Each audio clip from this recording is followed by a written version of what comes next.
They told you masturbation was dirty, that it was something you should have outgrown by the time you turned 50. But here's what no one said. After 60, masturbation isn't just normal. It could be the difference between life and decline. I've spent over 30 years treating men just like you. My name is Dr. Mohit Kara, and I'm a urologist and professor of men's health at Baylor College of Medicine. I've seen the silent consequences of neglect, shame, and misinformation. I've watched too many good men suffer not from illness, but from what they never knew. Because the truth is this: most older men masturbate the wrong way, or worse, stop altogether. They don't realize that how you touch yourself, how often, and with what intention, can shape your hormones, your heart, even your brain. Yes, one simple act, done poorly, can contribute to erectile dysfunction, depression, and even prostate problems. Done right, it can boost testosterone, improve sleep, and keep your vascular system alive. This isn't just about pleasure. It's about preserving function, reclaiming connection, and fighting back against aging where it starts, in the nervous system. In just a moment, I'm going to share 7 secrets about masturbation every man over 60 should have been taught decades ago. But first, ask yourself, if one part of your daily routine held the key to better health, better mood, and better vitality, wouldn't you want to know what it is? Stay with me. What you're about to hear might just change the way you live the next 10 years of your life. Before we continue, if you haven't already, take a moment to subscribe and turn on the notification bell. That way, you'll never miss another honest, science-based health insight made specifically for men in your stage of life. And if this message resonates with you, just type 1 in the comments. If it doesn't, type 0. Your feedback helps me create content that truly serves you. Now let's get into it, starting with the first truth most men never hear until it's already caused them problems. Because the way you've been masturbating for years, even decades, might feel familiar, even harmless. But after 60, what once seemed routine can quietly begin to work against you. This is where we begin, with the most overlooked mistake older men make when it comes to self-pleasure. It's subtle, it's silent, and over time, it can cost you more than you think. Secret 1. Mindless masturbation can lead to numbness and ED. Let me tell you something I wish more men had the courage to talk about. Over the years, I've had hundreds of older patients come into my office, quietly ashamed, eyes down, their voices barely above a whisper. And after some time, when the conversation turned honest, I would ask, "Do you masturbate?" Almost always there was a pause. And then came the confession. "Yeah, but I don't feel much anymore." Or, "I can't finish unless I do it a certain way." Or the one that sticks with me most: "It's like my body forgot how to feel." What they didn't know was that the way they'd been masturbating, quick, mechanical, disconnected, had been training their body into dysfunction. And the consequences? Quiet, creeping, devastating. Mindless masturbation isn't just a bad habit, it's a neurological conditioning loop. Every time you rush through the act, with tension in your shoulders, scrolling through intense images, using the same hand, same motion, same outcome, you're teaching your brain to associate arousal with that very specific routine. And unfortunately, the brain is a fast learner. So what happens? Over time, your sensitivity drops. Your erection quality starts to fade. You might notice you need more stimulation, more pressure, more tricks just to feel the same way you did before. It becomes harder to respond to a real partner. You start avoiding intimacy because it feels too different, too slow, too real. And this is where the real damage sets in, not just physically, but emotionally. I've seen men spiral into. You ready to build your DIY skills? Let's do it together, and you can do it. An original series.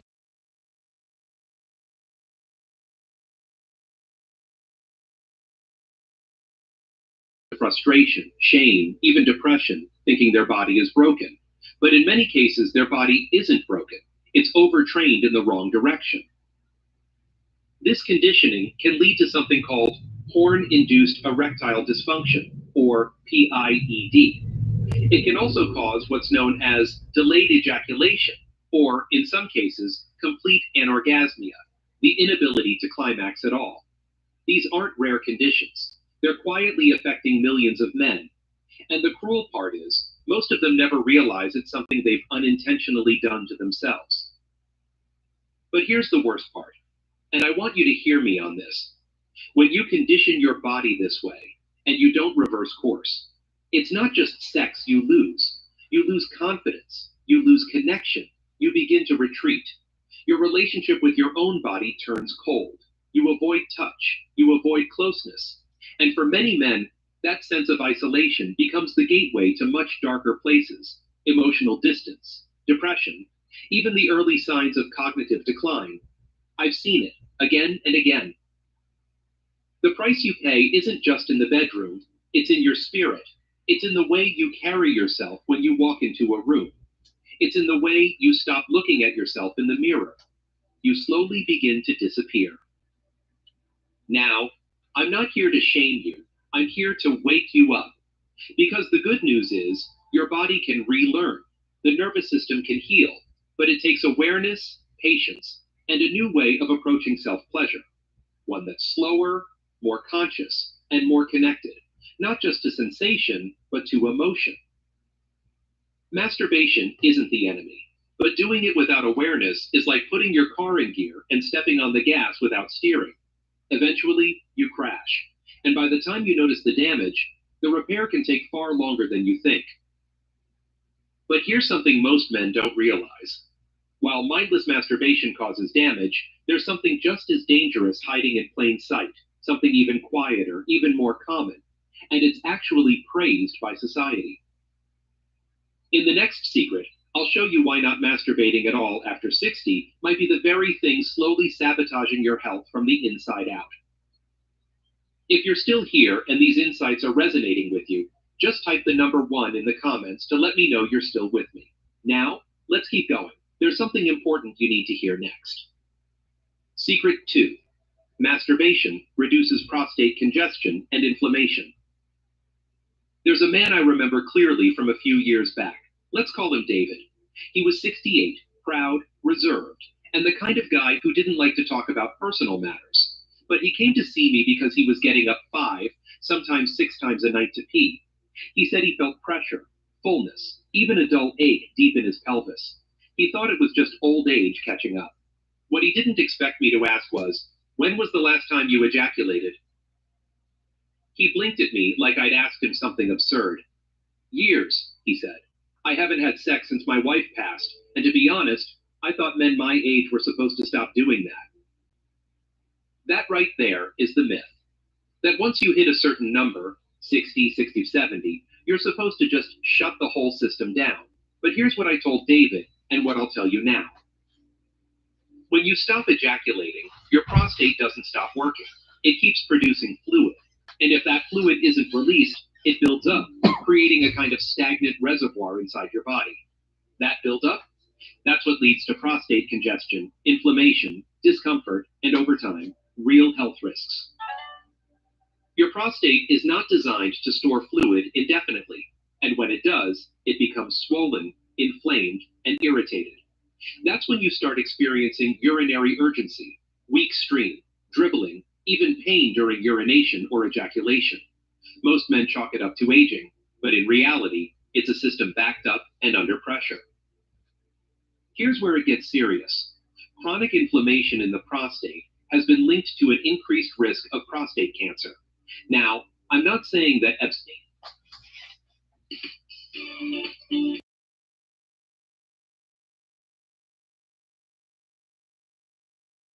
abstaining causes cancer, but I am saying that frequent ejaculation helps reduce the inflammatory environment that can make the prostate more vulnerable to disease. And there's more.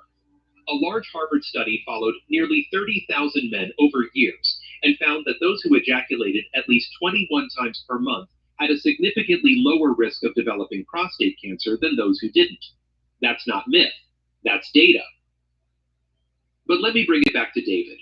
Once we talked, once he understood what was really happening inside his body, he made a change. He began touching himself again, not out of lust or loneliness, but out of care. Slowly, his symptoms improved. The pressure eased. His sleep got better. And more than that, something in his eyes lit up again. He was reconnected to a part of himself he thought had been put to rest. The price of neglecting this isn't just a few bad nights of sleep. It's chronic discomfort. It's medication you might not need. It's surgery down the road. And yes, it could be a higher risk for cancer, all because of a belief that a man your age should no longer claim this part of his health. You wouldn't ignore your heart. You wouldn't ignore your blood pressure. Don't ignore your prostate. Now, what if I told you that the emotional shame men feel around this, years of guilt, silence, and discomfort about touching themselves, actually makes the physical symptoms worse? Because that's exactly what the next secret reveals. And once you understand the connection between emotional repression and physical decline, you may never look at your body the same way again. Secret 3. Shame around self-touch damages your mental health. There's a certain silence that lives in a lot of older men. I see it all the time in my office. It shows up not in what they say, but in what they don't. It's the way their eyes shift when I ask about sexual habits, the way their shoulders sink when the word masturbation comes up, the way they laugh it off, change the subject, or tell me, "Doc, that's not something I do anymore. That was for when I was younger." But I can hear the subtext. It's not that they stopped because they wanted to. It's that somewhere along the way, they were taught it was wrong to keep going. And let me be honest with you. This kind of shame, quiet and unspoken, is one of the most dangerous forces acting against your health today. For decades, many of you were raised in a time when touching yourself was called dirty, sinful, weak. You were punished, ridiculed, or made to feel embarrassed. And those early messages, they didn't disappear. They just went underground. They sat in your nervous system, deep in your bones, quietly shaping your relationship with your body, even now. Result is a quiet withdrawal. You begin to disconnect from physical touch, even when you crave it. You begin to see desire as something inappropriate. You stop reaching for yourself, not because you don't want to, but because you've been conditioned to feel that you shouldn't. And over time, that disconnection becomes more than emotional. It becomes biological. Because here's what most men don't know. Regular, healthy sexual touch, including masturbation, supports mental well-being in real, measurable ways. It regulates cortisol. It boosts dopamine. It fosters oxytocin, your brain's trust and connection hormone. It even helps with sleep, mood, and cognitive function. But shame disrupts all of that. Shame tightens your muscles, raises your stress hormones, creates guilt loops in your mind that you don't even notice anymore. Shame is a stressor. And chronic stress, it's linked to anxiety, depression, heart disease, immune dysfunction, and even dementia. I had a patient once, 72, recently divorced, deeply depressed. He wasn't on any medications, no major health issues, but he was exhausted, numb, isolated. He told me he hadn't had any sexual activity, not with someone else, not alone, in over a decade. I just thought that chapter was closed, he said. And underneath his words was a quiet grief. Not for the loss of sex, but for the loss of self. We worked together slowly. No pills, no drastic changes, just simple exercises to reconnect him to his own body, without guilt, without expectation. After a few weeks, something shifted. He started walking taller. He was sleeping better. He laughed again. His blood pressure came down. He wasn't fixed. He was reconnected. That's the price shame asks of you. It takes your vitality, one slow inch at a time. It tricks you into thinking you're too old to feel alive. But you're not. You are never too old to touch yourself with kindness, with dignity, with purpose. You are never too old to feel whole. And if shame can do that much damage, what do you think happens when hormonal decline adds fuel to the fire? Because the next truth is one most men never see coming. Your testosterone doesn't just drop because you age. It drops faster when you stop engaging with your sexual self altogether. And once that hormonal balance begins to tilt, it affects far more than your sex drive. It changes how you think, how you move, how you live, and that's exactly what we're going to uncover next. If you're still with me and finding this valuable, type the number 1 in the comments to let me know you're here and engaged. Now, let's continue with the 4th insight. This one may surprise you. Secret 4. Testosterone is stimulated by sexual activity, even solo. I want to tell you something that Today could be your last chance to claim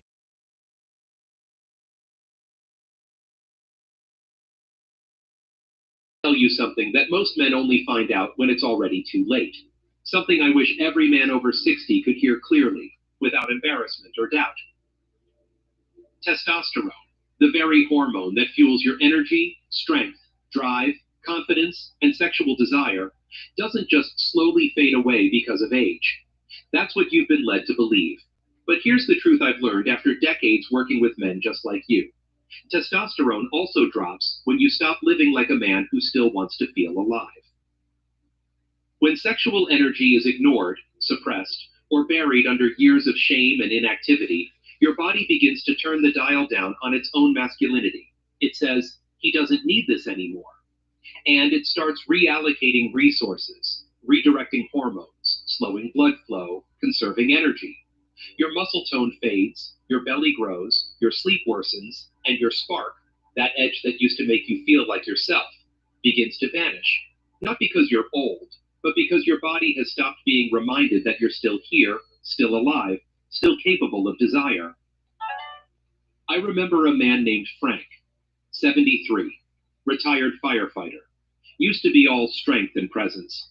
When he first came to me, he was slumped, tired, told me he hadn't felt like himself in years.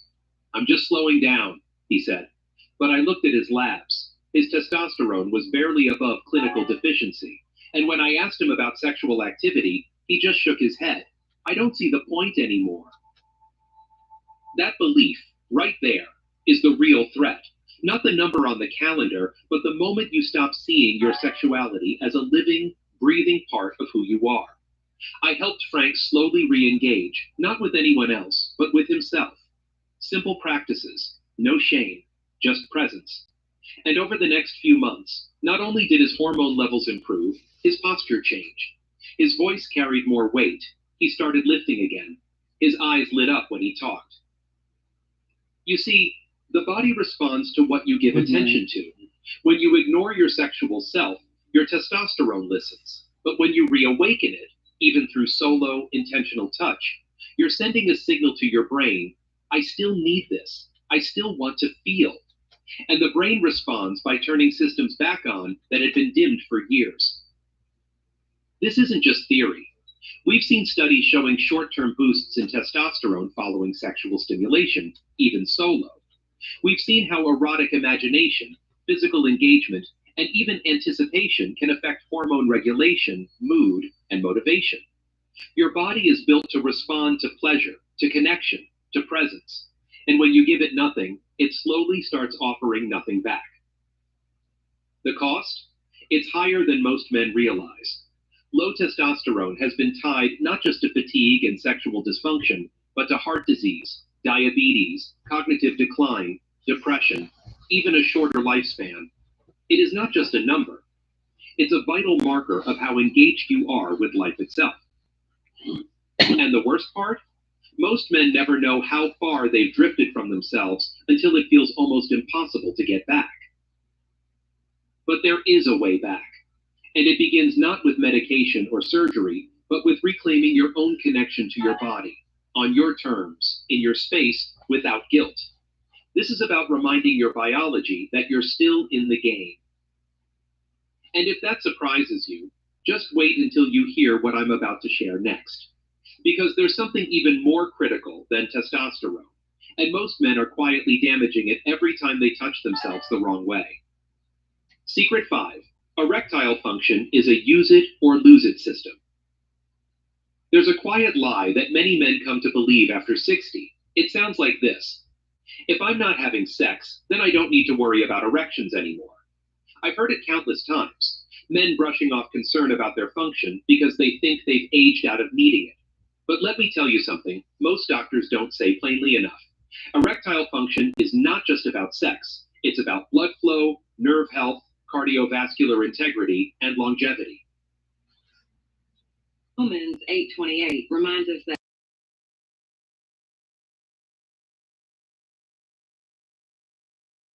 longevity. I once had a patient, Harold, 69 years old. Strong history, smart man, but he'd gone 5 or 6 years without a single erection, not because he couldn't, but because he thought there was no reason to. His wife had passed, he wasn't dating, and he figured that part of life was just over. What he didn't realize was that his body wasn't just waiting around for him to decide to come back to it. It was shutting things down. Here's what most men don't understand. The penis is like any other muscle and vascular structure in the body. If you don't use it, the tissues lose elasticity. Blood vessels stiffen. Oxygen flow decreases. Microtears and fibrosis, the hardening of soft tissue, start to set in. And eventually, even if you want to use it again, it doesn't respond the way it once did, not because of age, but because of disuse. This is where the cost comes in, and it's steep. When regular erections stop, the smooth muscle in the penis begins to atrophy. The delicate network of blood vessels responsible for engorgement becomes less efficient. Nitric oxide, a vital chemical for triggering erections, diminishes. And here's the part no one tells you. This happens whether you're trying to be sexually active or not. It's biology. If your body doesn't experience regular arousal and engorgement, it assumes the system is obsolete. And over time, the damage is not just physical, it's psychological. Because as the body loses its capacity, the mind begins to follow. Confidence erodes. Self-worth slips. You feel less like yourself, not because of age, but because your body is no longer responding to the identity you once carried. For many men, this leads to withdrawal, depression, even early signs of cognitive slowing. I've watched it happen, not overnight, but slowly, quietly, and completely preventable. So what can you do? You can remind your body that it still matters, that this system is still needed. And you can do that without a partner, without pressure, without shame. Regular erections, whether through self-stimulation or even non-sexual arousal, keep blood flowing, tissues oxygenated, and neural pathways alive. This isn't about chasing pleasure for its own sake. It's about preserving a core part of your physical health and identity. The act of maintaining erectile function is about more than sex. It's a message to your body that you're still engaged, still connected, still living. And don't get me wrong, I understand how easy it is to fall into silence, especially when society tells you that after a certain age, you're supposed to go quiet. But silence has a cost, and your body keeps the score. Now, you might be wondering, if erections are that important, what else could you be doing that interferes with your ability to get and keep them naturally? And that brings us to something even more. with Lucid.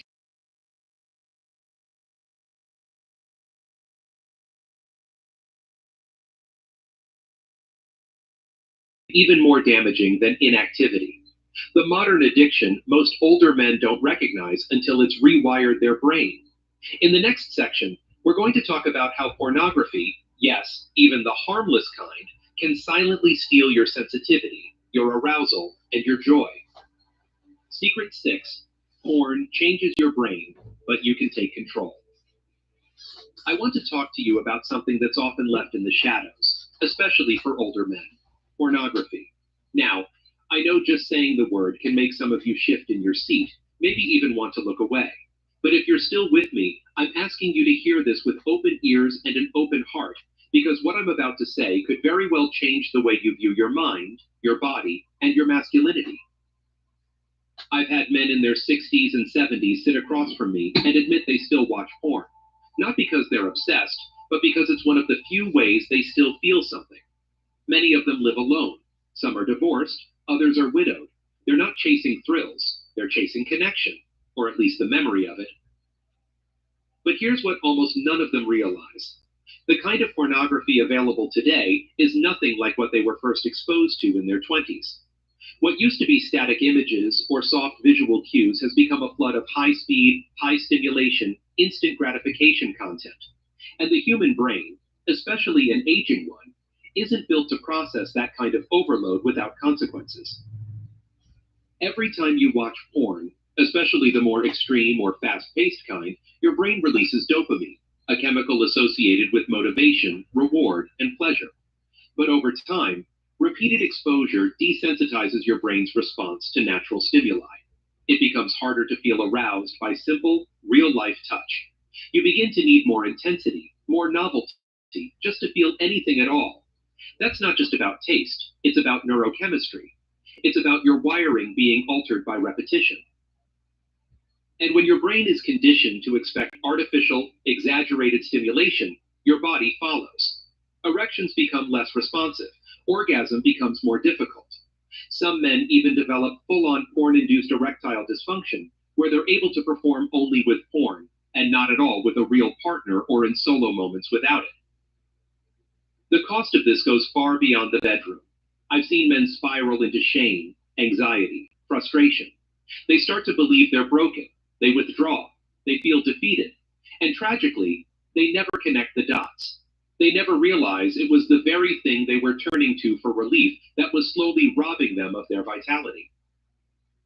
But here's what I want every man listening to understand. This is not irreversible. You are not broken. You are retrainable.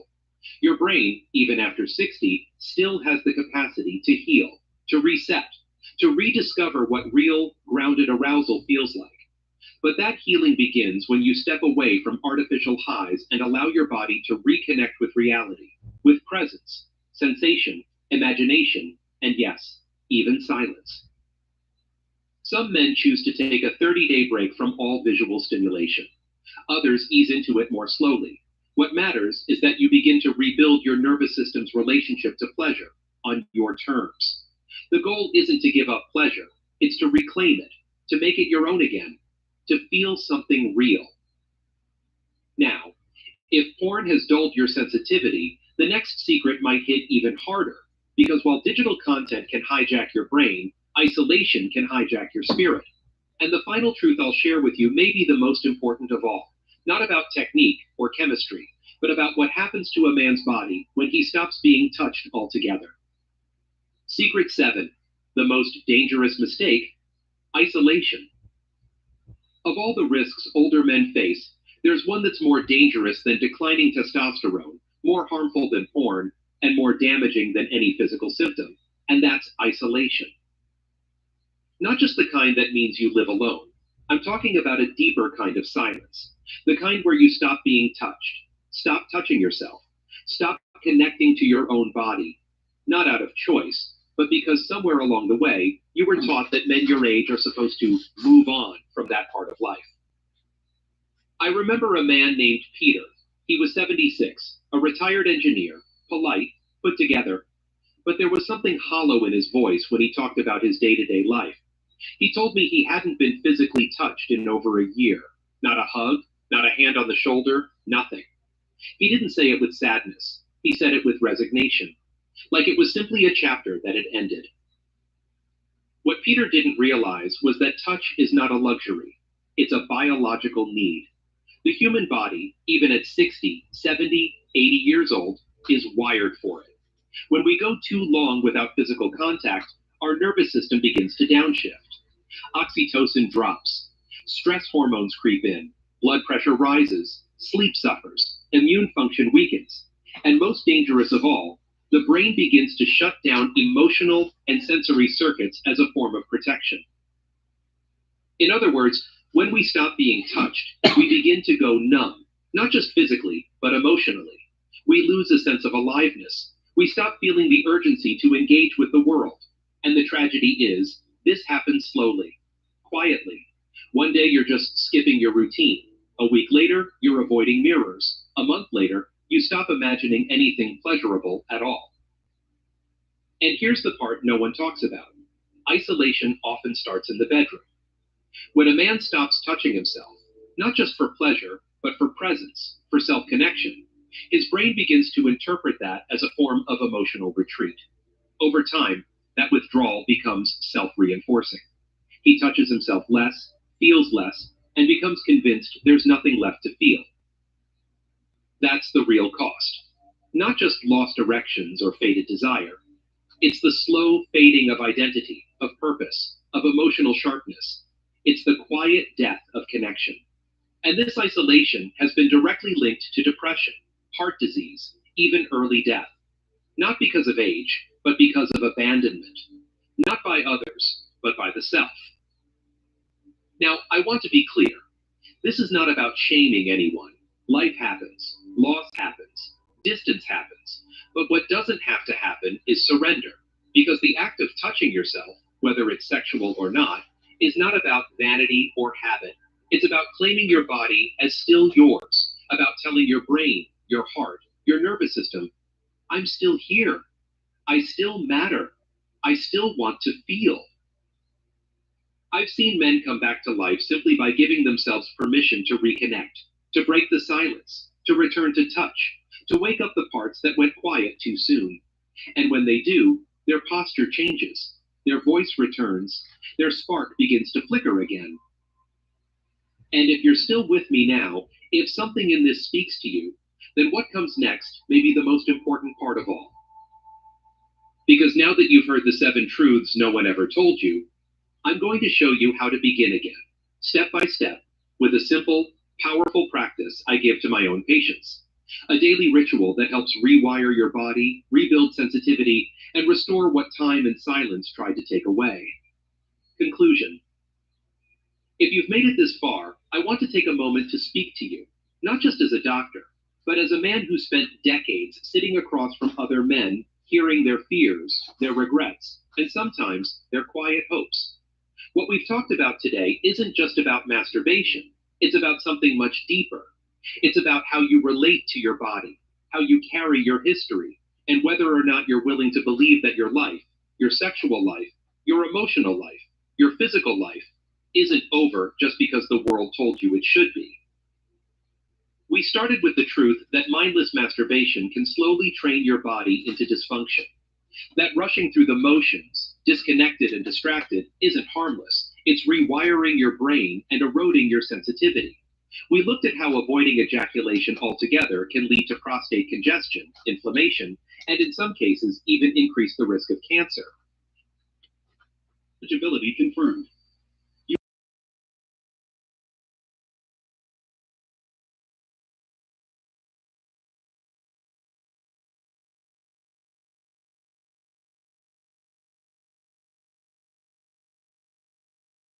Motion, and when it stops, systems suffer.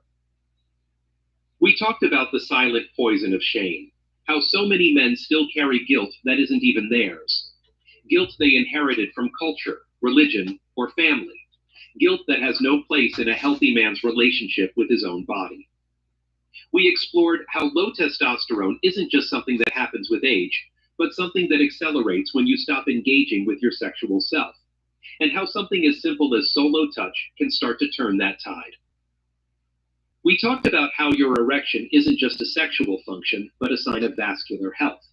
That it truly is a use it or lose it system. That the cost of ignoring it isn't just in the bedroom, it's in your confidence, your motivation, even your memory. Then we opened the door on porn, not to shame, but to explain how it alters your brain's chemistry. That it's not about morality, it's about biology.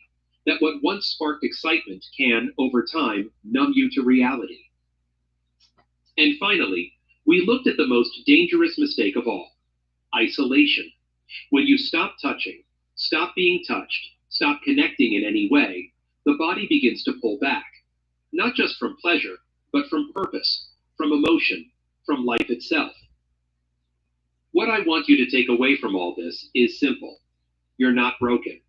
You're not past the point. And you're not alone. Every system in your body, even now, wants to respond to connection. Your brain still wants to feel.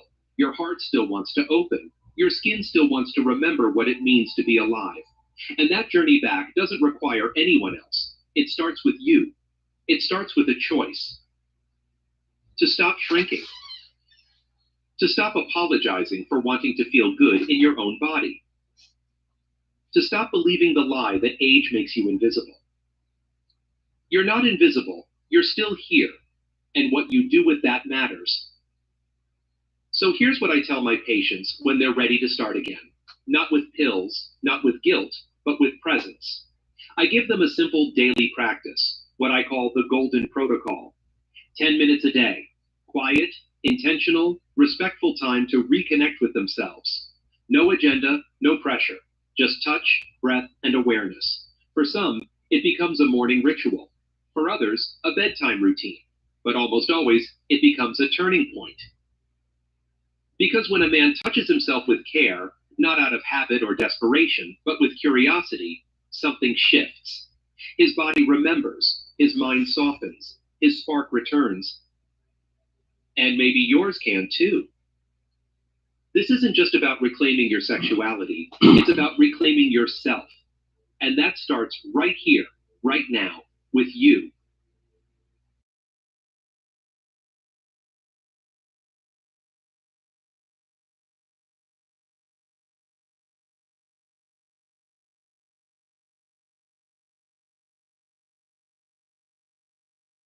sometimes weeks, for a letter to arrive. You'd hold that envelope in your hand, feeling the weight of every word inside before you even opened it. There was patience, there was expectation, and there was intention behind every message sent. But today, we're living in a world where everything moves at lightning speed. You can send a message across the world in seconds. We carry these tiny glowing rectangles in our pockets, phones that buzz and ding, demanding our attention, promising us connection.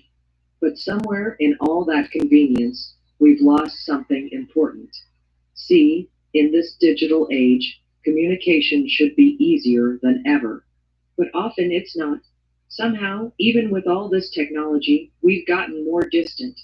It's not just about sending a text or replying to an email.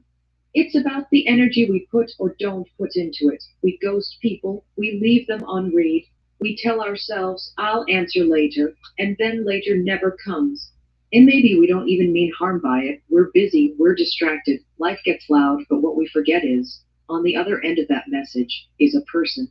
A real, breathing human being, checking their phone, wondering, asterisk, did I say something wrong? Did they see it? Did they care?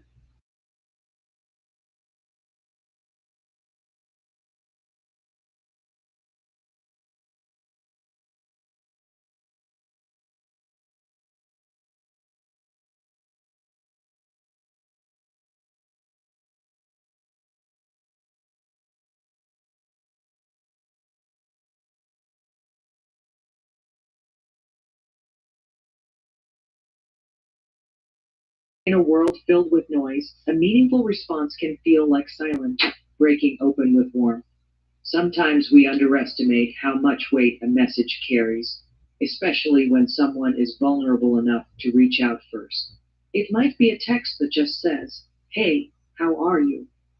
But behind that could be someone reaching out because they miss you, because they need comfort, because they're waiting for a sign that they're not alone. And all it takes is a moment to look at that notification and decide, asterisk, I'm not going to let this one sit. I'm going to choose connection over convenience. Asterisk, technology didn't steal our ability to connect. We just stopped choosing it. We replaced real moments with quick reactions. But we can reclaim it one message at a time, one response at a time. That's why this isn't just about picking up your phone. It's about remembering that your response might be the thing someone needs to keep going, to feel heard, to feel loved. So don't wait for the perfect words. Don't tell yourself you'll reply when you have more time. Sometimes the most powerful thing you can say is, I'm here. That's all.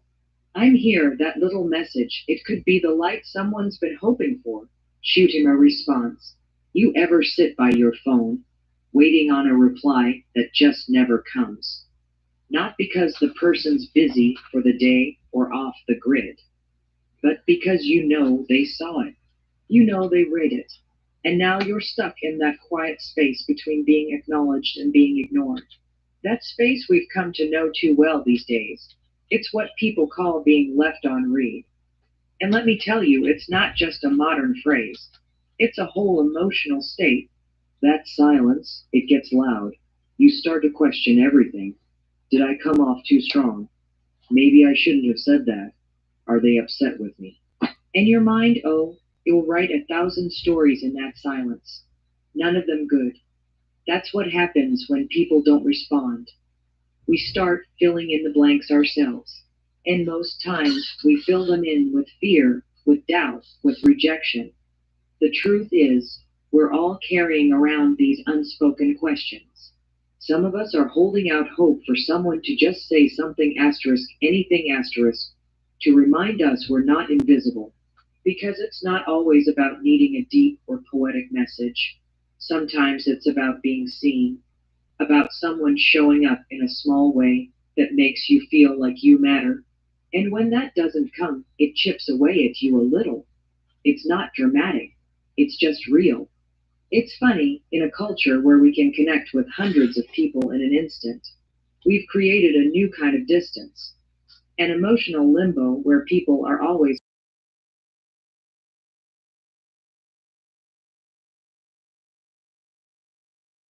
Walter Reed National Military Medical Center. President Donald Trump, accompanied by 2 Secret Service agents, made an unannounced visit to check on veterans recovering from recent conflicts. The media wasn't notified. This visit was personal. He wanted to speak to the men and women who had given so much. As he exited a veteran's room, he passed a nurse in blue scrubs standing silently by a cart. She was young, maybe late 20s, her hair in a messy bun, dark circles under her eyes. Her name badge read, Marina Lowell, RN. Trump nodded politely as he passed, but she hesitated. Then, almost instinctively, she leaned in and whispered, Sir, I know I'm just a nurse, but I need to say something, for the sake of someone who can't. The guards tensed. Trump stopped, slightly surprised. He turned to her, curious. He said softly. Marina's voice trembled. There's a patient in room 114B, no family. He's a veteran, lost both legs in Afghanistan. He doesn't speak anymore, but he smiles when I read him your speeches. Today, he cried, not because he was sad, but because he felt seen. Trump blinked. A moment of silence passed. She continued, her voice cracking. He's losing hope. I don't know why I'm telling you. Maybe because nobody else listens.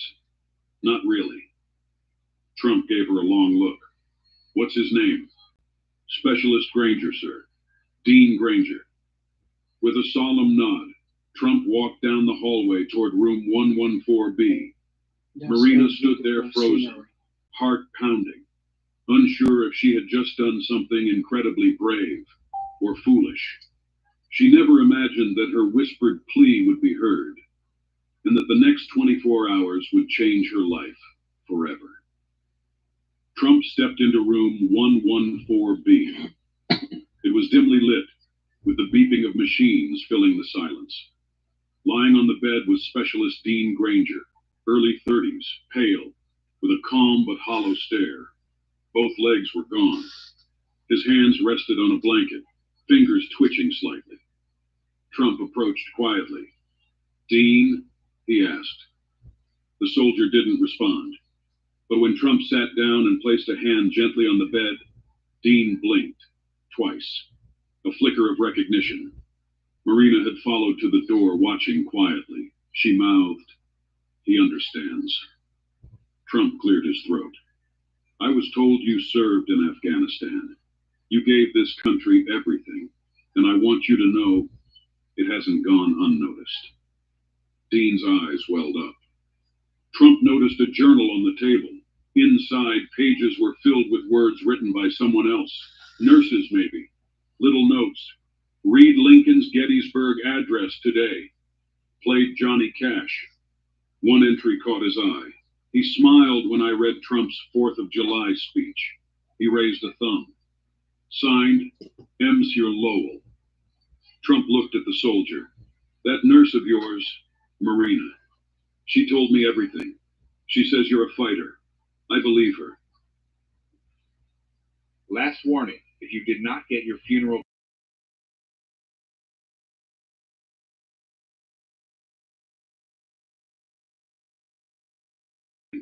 She says you're a fighter. I believe her. Dean closed his eyes. One tear rolled down. Trump reached into his coat pocket, pulled out a pin from his lapel, and gently placed it on the table beside Dean. Marina, moved beyond words, wiped her eyes. She had never seen Dean react like that before. As Trump stood up to leave, he turned to Marina and said, "You did the right thing." She didn't know it then, but something far bigger had just been set in motion. That night after his visit, Trump didn't sleep well. He kept thinking about the soldier, how silent he was, how moved. But what lingered most in his mind was the nurse.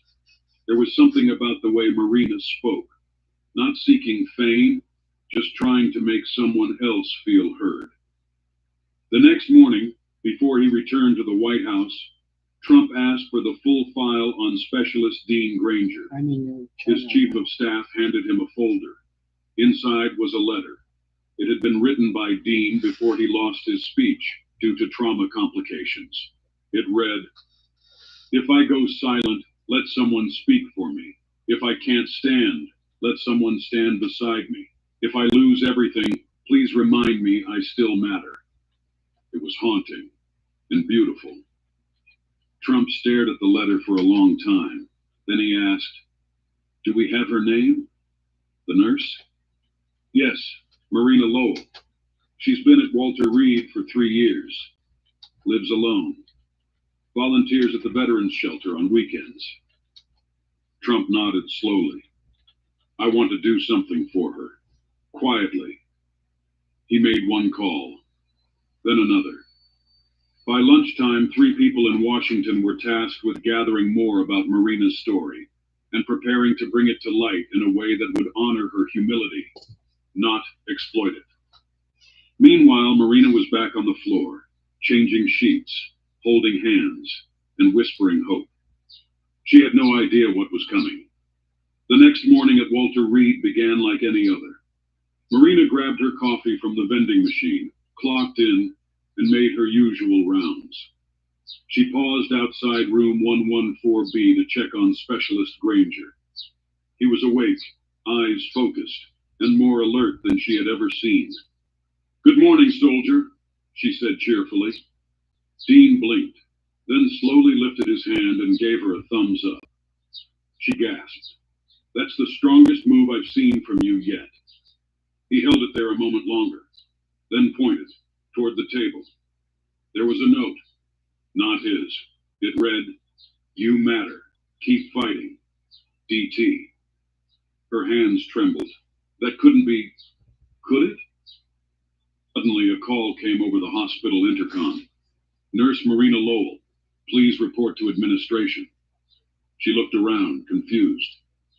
"Did someone report me?" As she walked down the corridor, she noticed people staring, staff whispering. One doctor gave her a knowing smile. When she entered admin, a woman in a dark suit greeted her. "Ms. Lowell, I'm with the office of the president. May we talk?" Marina's heart skipped. "Is this about yesterday?" The woman smiled gently. "Let's just say your whisper was heard." By 10 a.m., news vans were already parked outside the hospital. But they weren't there for a scandal. They were there for something far more rare. A quiet nurse was about to become the face of something truly meaningful. By noon, headlines across social media read, "Nurses whisper to President moves a nation. Trump meets silent veteran and the nurse who spoke for him." Marina stared at the screen in disbelief. She hadn't spoken to a single reporter. She turned off her phone. Her hands shook. She wanted to hide, but patience needed her.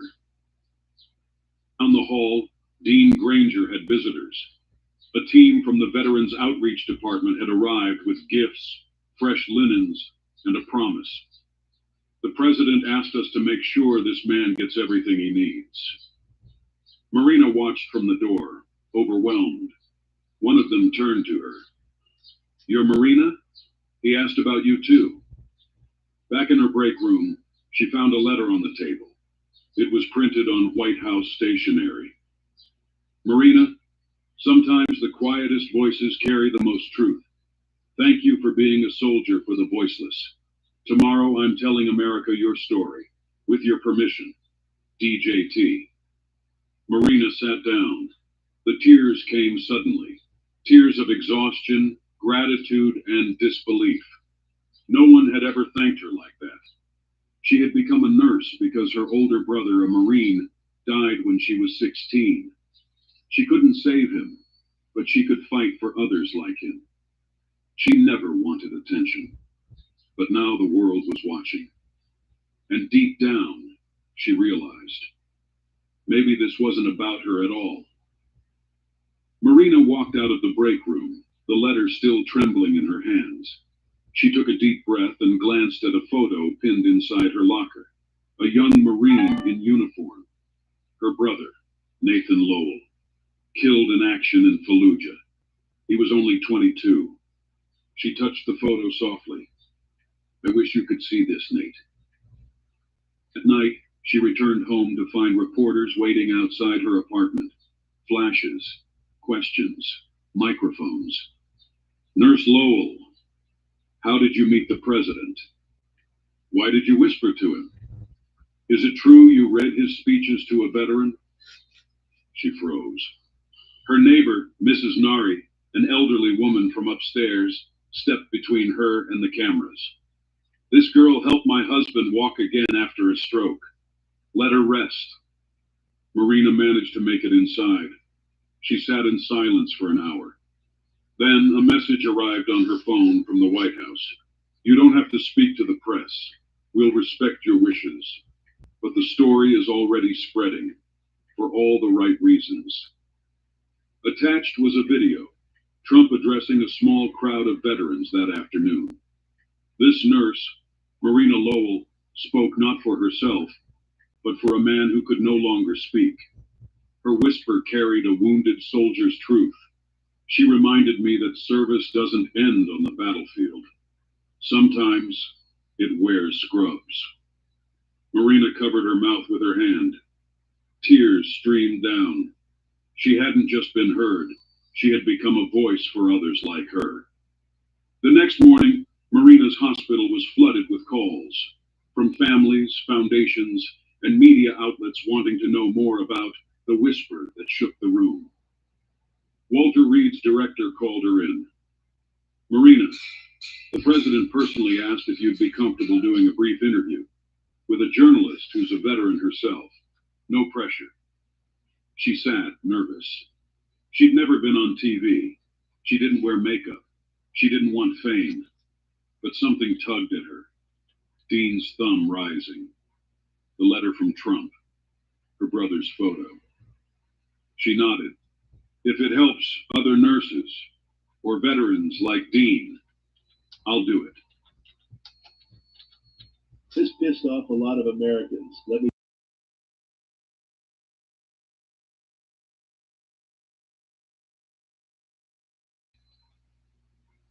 afternoon, she met with the journalist, retired Army captain and CBS correspondent Naomi Brooks. Naomi was warm, grounded, and gentle. She said, "We'll talk like friends. No makeup crew. Just you and me." The camera rolled. "I became a nurse," Marina began, "because I wanted to help the ones who come back broken. Not all wounds bleed." She told Dean's story, how he hadn't spoken in months, how reading speeches gave him peace, how one whisper wasn't about politics, but about pain, about someone being forgotten. "I didn't think the president would stop. I just had to try." Naomi asked, "And what did he say?" Marina smiled faintly. "He asked for Dean's name, that's all. That's when I knew he really heard me." The interview lasted 12 minutes. By nightfall, it had reached over 4 million views. At Walter Reed, Dean Granger's room looked different. Posters were up. Cards were taped to the wall. Messages from strangers. "Keep fighting, Dean. You are not forgotten." We heard your nurse. Now we hear you. Dean couldn't speak, but something inside him was shifting. He became more engaged, more expressive. On a quiet Wednesday morning, Marina entered his room to find a small crowd, 2 therapists and 1 senior nurse. "Watch this," the therapist said. Dean was sitting up. With effort, he reached for a parallel bar fixed near his bed and slowly pulled himself to a standing position, with a harness supporting him. His arms shook. He gritted his teeth, but he stood. Marina gasped. He gave her a look, one of pure determination, then slowly lifted his hand and saluted. Therapists cheered. Marina covered her mouth, eyes flooded. Someone captured the moment on video. Within hours, it was everywhere. Veteran stands for the first time in 2 years, after nurses whisper to Trump. Even the president reposted it, writing, "This is what hope looks like. Proud of you, Dean. Proud of you, Nurse Marina." For the first time in a long time, America wasn't arguing. They were watching something real. Marina returned home that night to find a letter in her mailbox. No address, just her name. The envelope was covered in crayon hearts. Inside was a handwritten note from a little girl named Ellie. "Dear Nurse Marina, my daddy can't talk because of war. I read your story to him and he smiled. Thank you for being brave. I want to be a nurse too." Attached was a drawing, a nurse holding hands with a soldier, and a tiny girl watching with a heart above her head. Marina sat on her couch and cried. That night, she posted the letter on social media with the caption, "This is why we whisper, for the ones who can't speak, for the ones who need to see hope." The post went viral overnight. Teachers began sharing it in classrooms. Nursing students quoted it in essays. Even late-night hosts mentioned her, not as a celebrity, but as a reminder of quiet courage. For Marina, the fame wasn't comfortable. But Ellie's letter reminded her that stories, even whispered ones, can plant seeds. And sometimes they grow in the hearts of children. The next day, Marina was called to the hospital auditorium. She thought it was a staff meeting, until she saw the flags and the cameras. President Trump walked in, flanked by Secret Service. He waved and stepped to the podium. We often honor those in uniform, but today, I want to honor someone who wore different colors, blue scrubs, and carried out a different kind of mission. He turned to Marina. "Nurse Lowell, would you join me?" She froze, slowly walked up. Trump reached into a small velvet box and held up a gold pin. "This is the Presidential Volunteer Service Award, with distinction. You didn't ask for recognition. You didn't need a stage, but you gave someone their voice back." As he pinned it to her uniform, she whispered, "Thank you for listening." He whispered back, "Thank you for speaking." The room applauded. Dean Granger, watching from a wheelchair nearby, lifted a hand and gave her the same salute he'd given before. That moment would be replayed on television for days, but for Marina, it felt like everything came full circle. Even after receiving the award, Marina returned to her regular shifts. She still cleaned wounds, still listened to grieving families, still worked weekends at the veterans shelter. "Why don't you take a few days off?" her supervisor suggested. "You've earned it." But Marina shook her head. "They still need me." Eligibility confirmed. You are eligible to receive the grocery allowance worth $3,300 on the Social Security. Just tap on the image and enter your zip code. You will receive your card.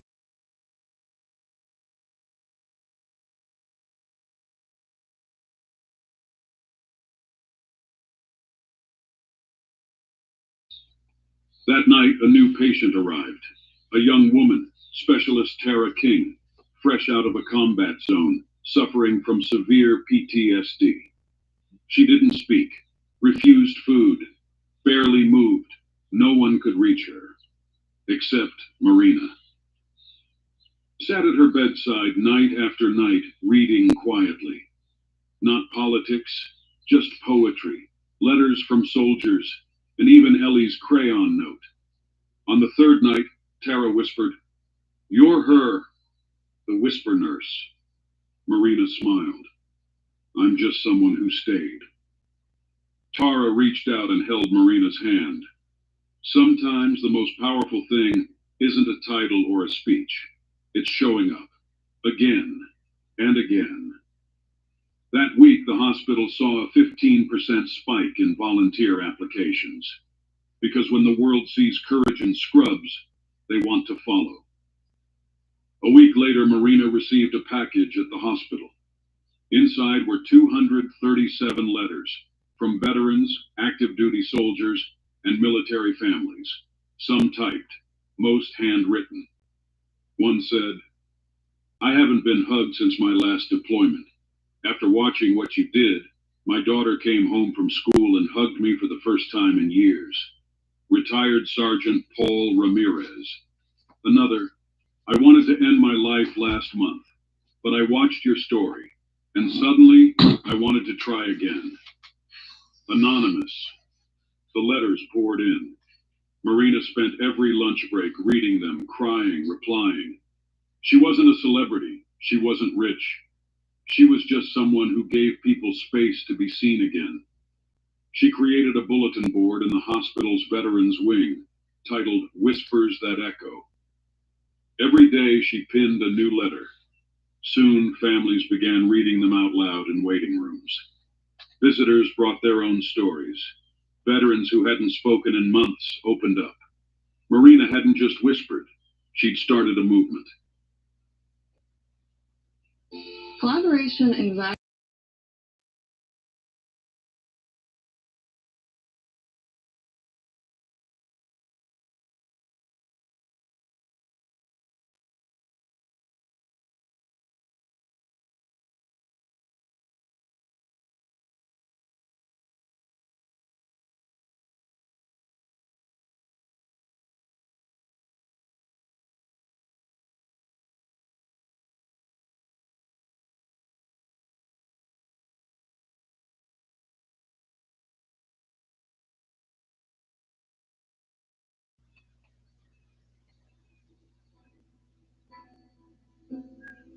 Are you going to be a good son and do as I say?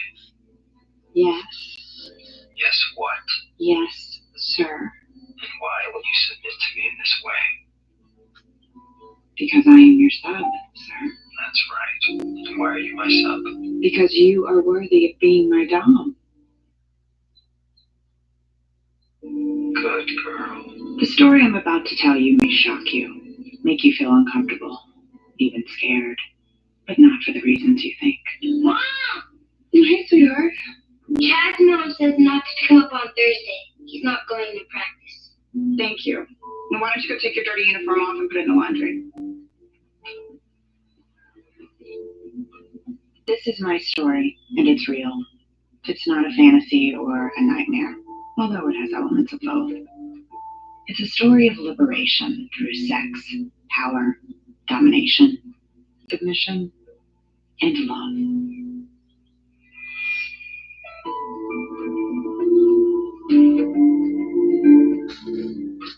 The story has its beginnings, like many, in what I now see was a very unhealthy marriage. Woo! Take that, jerk off! Tyler, how many times do I have to tell you to turn that game off? And don't talk like that. Hello? Hey, how's it going? Oh, hey, good. I guess you got checked in okay? Obviously, I wouldn't be calling you right now. Listen, I need to stick around for a couple extra days, do some golfing with a few of the guys. Oh, okay. Well, as long as you're going to be back by Halloween? Yes, Delane, how many times do you have to ask me? I will be back to take the kids trick-or-treating. Mommy, is that Daddy? Yes, it is, sweetheart. Tyler, it's time for dinner. Amanda wants to talk to you. Hold on 1 second. No, listen, Delaney, I gotta go. I gotta meet some guys down at the bar. I'll call you tomorrow, okay? Okay. I wanted to say hi to Daddy. Oh, I know. I'm sorry, sweetheart. I promise we'll call him tomorrow. Okay? Okay.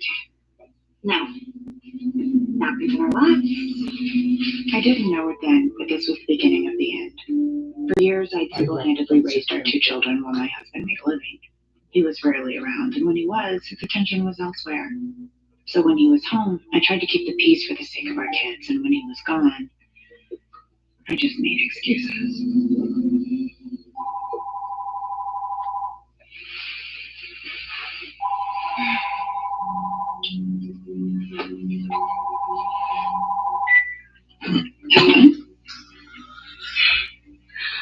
Is Robert there?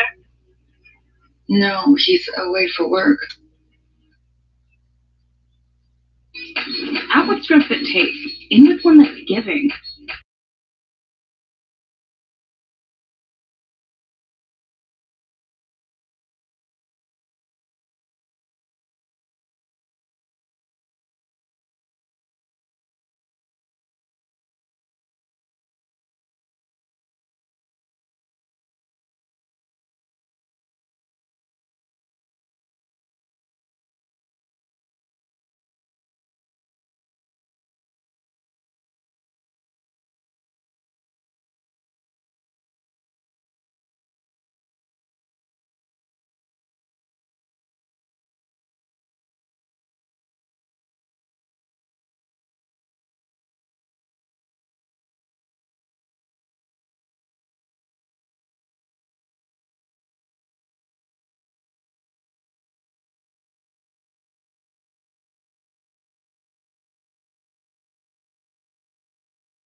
Wow.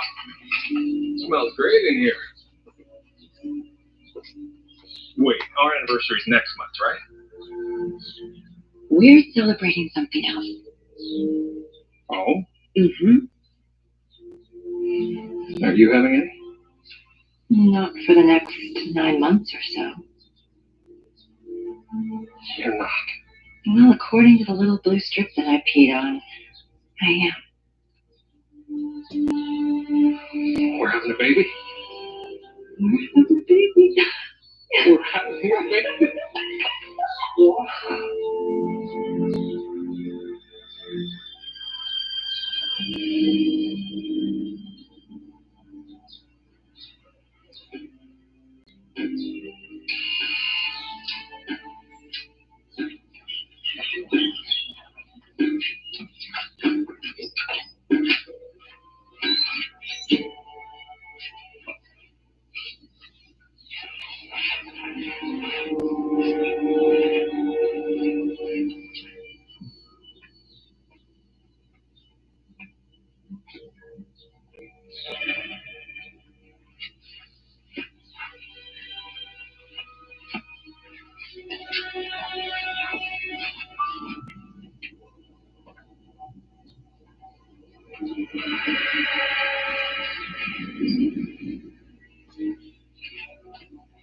Yo, Pops, ain't you a bit too old to be doing hard labor? How about you let me do that for you? Only cost you caught in the smoke. Well, I don't smoke. Guess you won't miss him then. Leave me alone. Now it's gonna cost you too.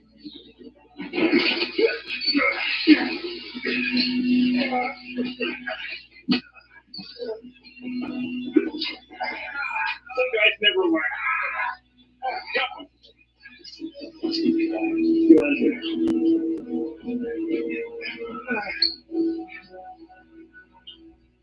We have so much planning to do. There's your shower and the nursery. Okay, just slow down, Mom. There will be time. Oh, you'll be surprised how quickly time flies. What's it like? What's what like? All of it. Pregnancy. Giving birth. Raising a new little baby. I mean, you know, my doctor is really pushing for the epidural, but I don't know. I kind of feel like I'd really like to try it naturally. That's wonderful. How did you do it with me?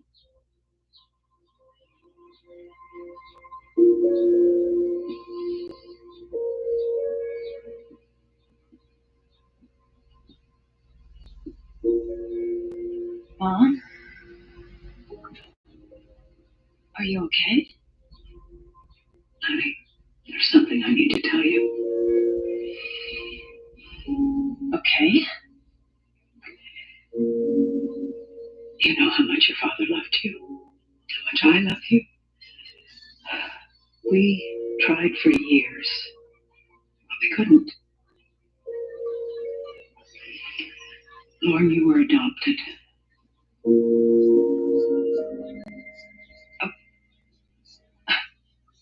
We wanted to tell you when you were old enough, but When I was older, Mom, I'm 34 years old. we tried to tell you once. On your birthday, you were 8. We took you for a carriage ride around the park. Yeah, I remember that. I don't know. I guess we didn't want to hurt you. You didn't want to hurt me by telling me the truth. I am so sorry. No, I don't know. I don't know what to say to you right now. Sorry, excuse me. I can't believe she never told me. I just feel like my whole life is just one big lie. There is a bright side. If they hadn't adopted you, then we wouldn't have met. And we wouldn't be having a baby right now. You're the best.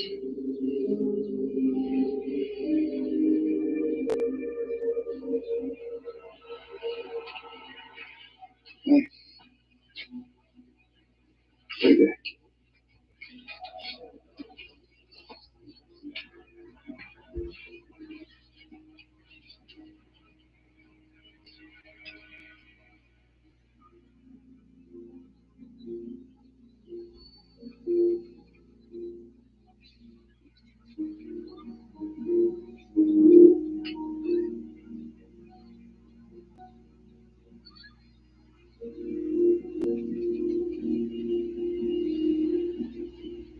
We gotta go.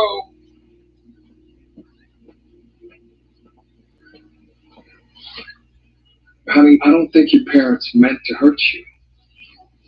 No, it's not that. You know, I was thinking, I'm going to have a baby. And yet, I don't even know anything about my real family. Well, clearly they're an attractive brood. Seriously. Everything I know, everything I grew up with, it's not me. Well, it kind of is, isn't it? Well, it's not blood. You thinking about finding your birth parents? Yeah. It's a pretty big step. All I know is I don't want our baby growing up not knowing where she came from. I'll talk to one of the private investigators we use down at the DA's office. See what he can do, all right? Bye. Bye.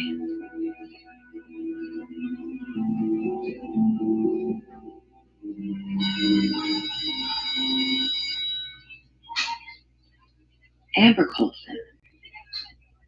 Aspera Coulson. Not so much.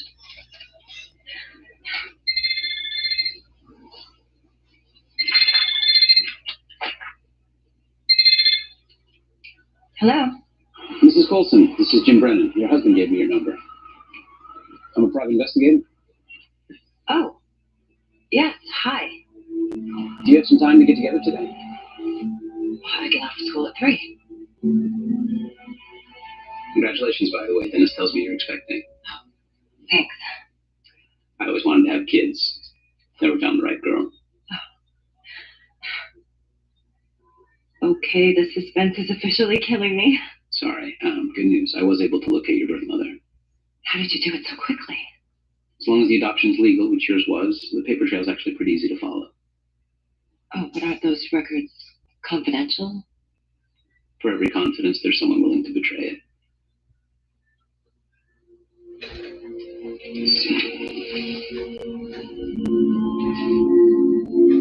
Her name is Evelyn Wells.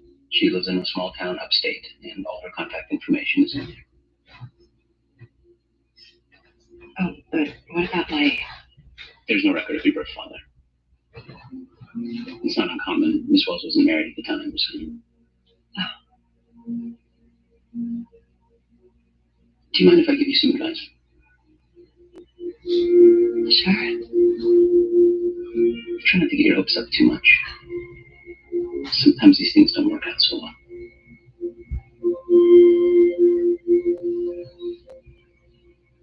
Garrett Fowler? In light of your recent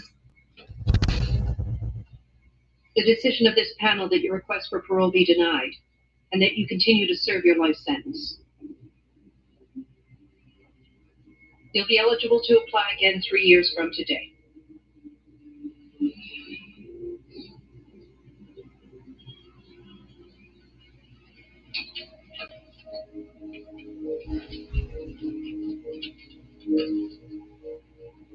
Evelyn Wells.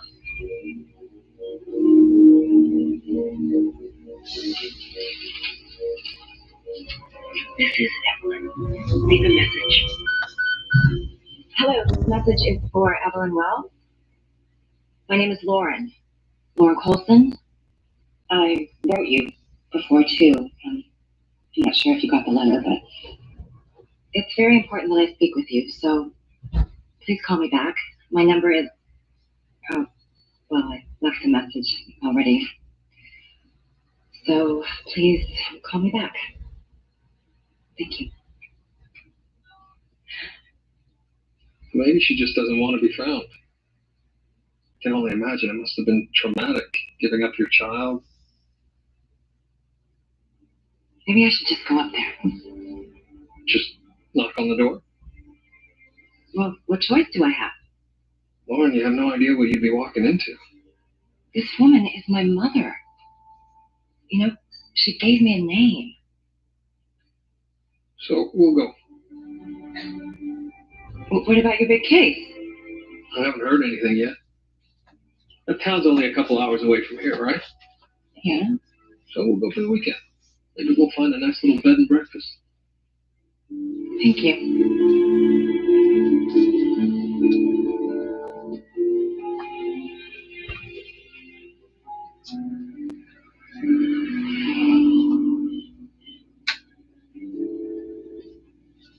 Wow, what a quaint little town. Yeah, it is. You know, if you think about it, this is my hometown. This is where I came from.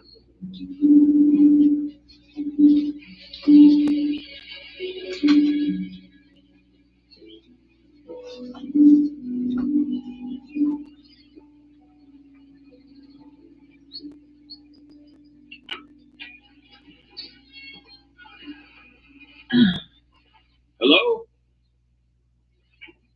Hey, how you doing? Hi. Hello? We're the Colsons.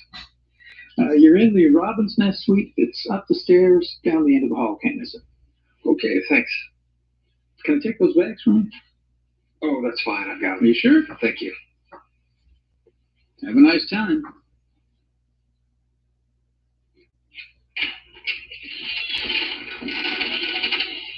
Oh.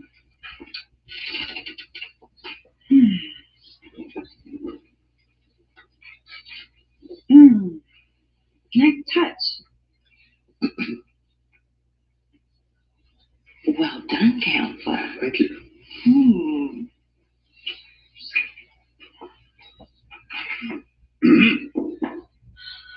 Hi, folks. I brought you some extra towels. Oh, excuse me, Mr. Oh, Everett. That's my last name. You can call me Bill. Bill. I was wondering, do you know a woman named Evelyn Wells? Knew her father. Really? Could you tell me, is this still her address? Mm-hmm. Why do you ask? It's personal.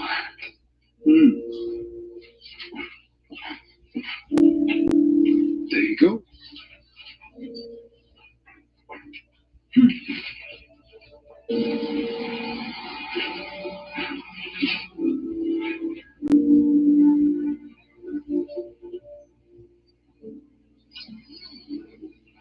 This is it. Dennis, would you mind waiting here?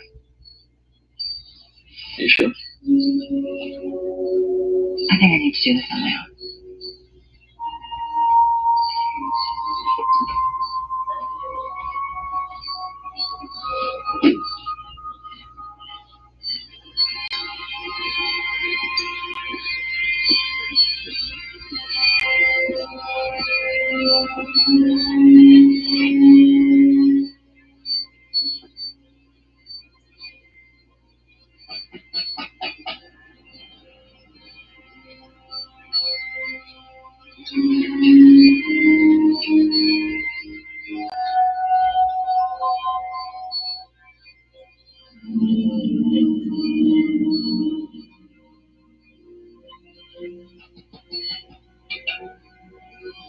Evelyn Wells?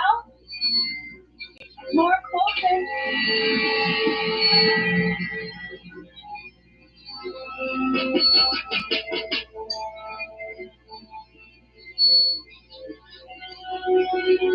I'd just like to talk to you.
Chapeau's Barn Grill.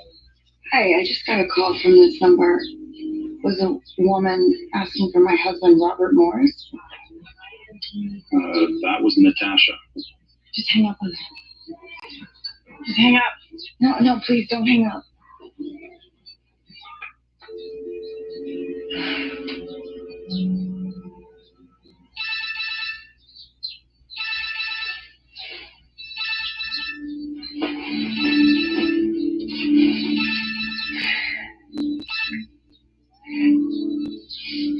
Hello. Your girlfriend just called. What girlfriend? What are you talking about? Natasha? Okay, listen to me. I'm coming home. I'm coming home right now.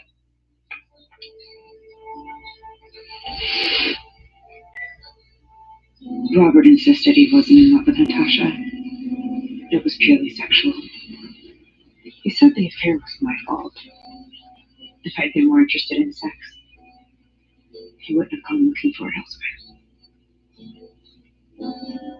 So I tried. Somehow I managed to twist the betrayal I felt into anger at myself for being an inferior wife, and instead of demanding that he'd leave, I forgave him, even though the act of sex made me feel even less connected to him. James said Robert invited him to go to the car show this weekend, so... Oh, gosh. What just happened? Every once in a while, I get this searing pain in my hip. I've been to 3 doctors, and none of them can tell me what's wrong. That's because Western medicine sucks. Oh. You need to go see an acupuncturist. When I had that thing with my neck, it's the only thing that worked, and the guy I saw was good. I'll give you his number. Graham's the name. Okay. An acupuncturist. You know that stuff's just a bunch of phony crap, right? There's no scientific evidence that sticking needles into your skin relieves pain. I just haven't slept through the night for weeks. I want to try it. Okay, fine. Try it. But we're going to cancel your gym membership. So the choice is yours. You can have some tree huggers stick you with needles, or you can have your spin class. Up to you. Over the years, I had deferred so many decisions to my husband that I wondered if I was capable of even making the right choice anymore. I hadn't always been like that. I could remember a time when I was confident and happy and could hold my own in any situation. Acupuncture is a study of the body as a whole. Qi is the energy that flows through us. And when it's interrupted, you have pain. But that doesn't mean that the block is in the hip. It might be somewhere else in the body. You can sit up now. So since your doctors have ruled out organ malfunction, you haven't had any injuries, let's talk about your emotional health. Can you think of anything that might be causing you stress? No, everything's good. Well, it may take a few sessions, but we'll figure it out.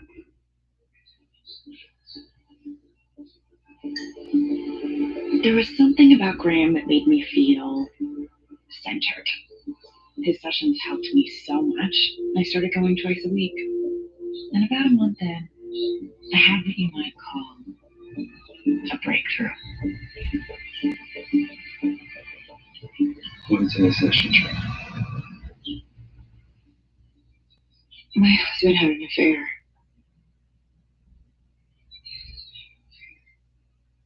It's the first person I've told.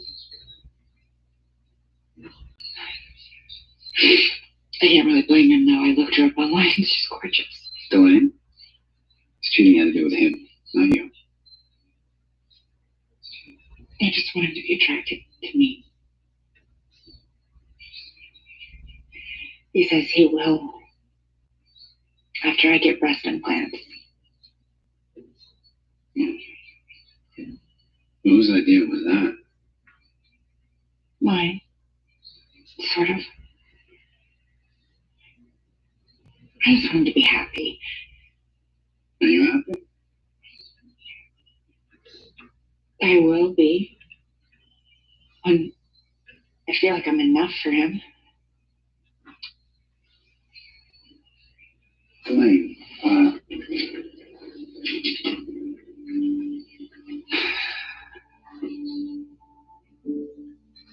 there to be real love between two people, there has to be a spiritual relationship.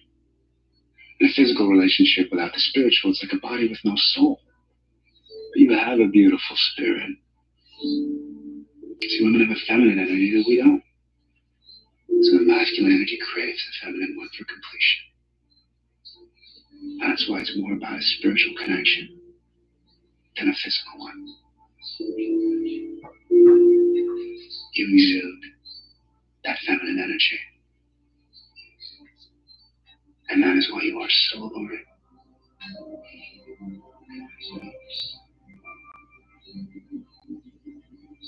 Graham's words made me feel attractive again. For years, I just turned my head and ignored it when Robert would stare at a beautiful woman in a restaurant or at the store. But when I thought of Graham, I thought of a man who couldn't keep his eyes off me. For once, I was the object of desire. And on nights when Robert was gone, I began to imagine what it would feel like to make love to Graham. I did feel guilty fantasizing about someone who wasn't my husband. But those fantasies awoke something in me that had been gone a long time. You're making progress. It doesn't hurt like it used to. Well,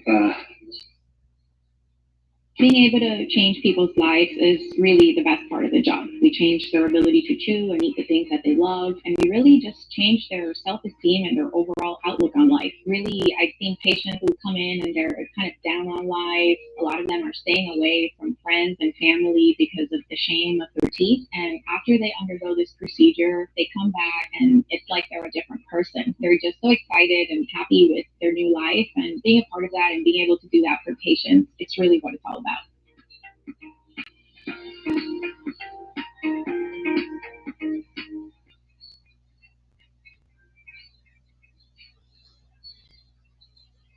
Y'all hear some news that'll put money in everyone's pocket? The program's last day is this Friday, so you've got to move fast so you can lock it in time. It's $25,000 used to cover funeral and burial costs in the event of death, but the funds can also be used for whatever your family needs, like debt and bills. The program is being offered by the Gov, so should anything happen, you and your family won't go into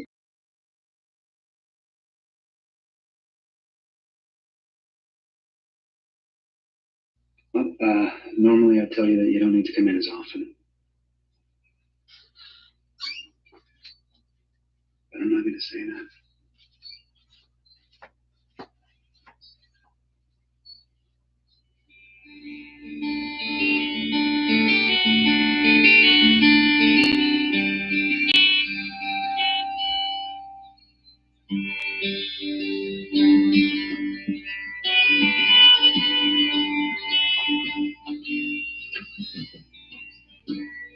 I want to make sure that I'm not making that mistake.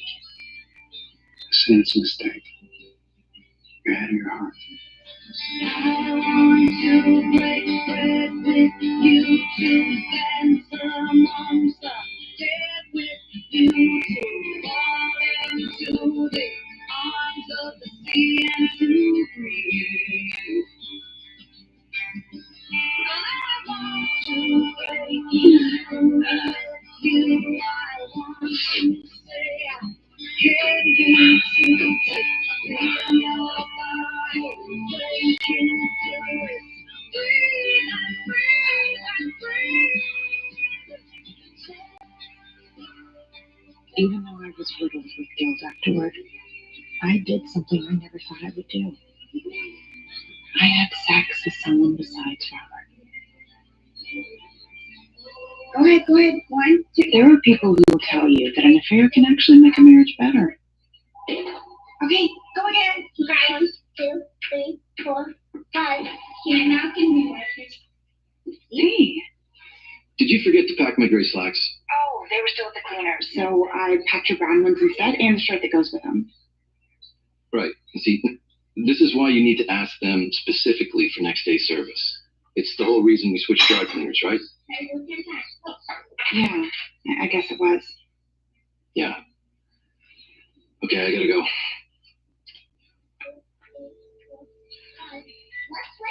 It doesn't make it better. It just gives you something to escape to. Whose turn is it? Mine. Awesome. Let's go. The marriage is still broken. 3. A broken marriage for me at that time seemed a better alternative than a broken home for them. So I chose to stay with Robert. By February, Graham and I were embroiled in a full-on. For the first time in years, I felt loved. But to protect my kids, we never met where a nosy neighbor or gossipy soccer mom might see us. Our meetings were confined to his clinic or clandestine rendezvous in hotel rooms. I don't know how to explain it. Robert always made me feel like he could do better. And Graham makes me feel like I'm the best there is. Okay. What about the kids? That's what I wanted to talk to you about. Part of me thinks the kids would be better off with Robert not around so much. Tyler's picking up some of his bad habits. Okay, what does Graham have to say about that? He says it's impossible to have a healthy upbringing in an unhealthy environment. It's better to have two parents that are happy and apart than together and dysfunctional.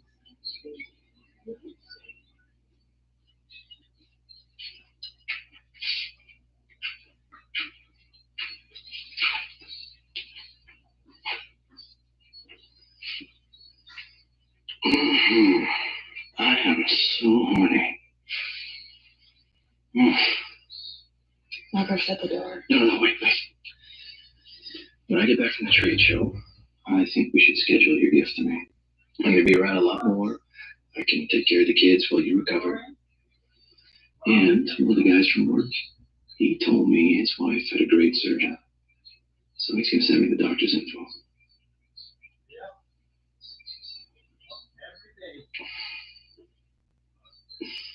What?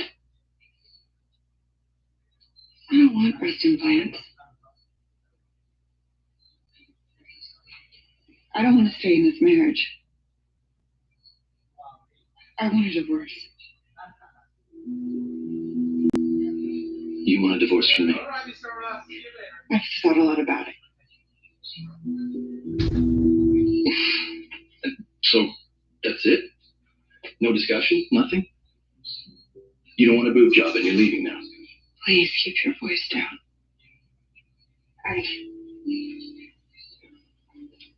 This marriage hasn't worked for a long time, Robert. What are you talking about? If we've been happier now than we have in years. I'm not happy. Oh, right, okay. So, what's it going to take to make Delane happy? I don't know if you can. I don't know if you care to. Do you have any idea how selfish and ungrateful you are? You know how many women would love to have what you have? A husband who provides for his wife and kids so she can just sit around the house all day? I don't sit around the house all day, Robert. Come on. You have no idea how good you have it. None. I don't know what else to say. I just want this to end. No, you know what? Actually, I don't think you do. I think this is just some kind of ploy so you can get more attention. Poor Delane, she's not fulfilled in her marriage, right? You know what? I don't have time for this crap right now. I work today. I busted my hump to provide for you and the kids. So you know what? If you think I'm that bad, just go sleep on the couch. This is my bed. I bought it. Go have your little pity party somewhere else. Go.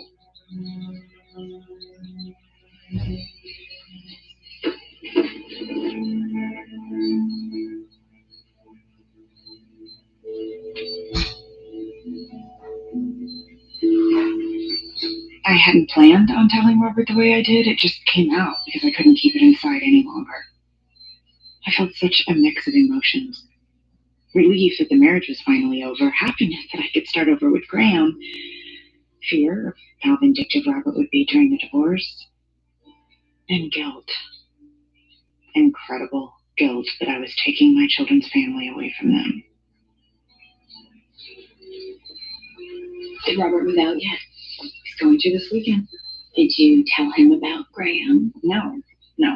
I'm afraid he'll hold it against me with the kids, Your mother's leaving me for another guy. Do they know you're separating yet? Robert thinks I should be the one to tell them. So he's getting his stuff out. The kids and I are going to leave the house. And then I will sit them down and explain it to them. I'm dreading it. There are a lot worse things than having divorced parents. Not to a 4-year-old.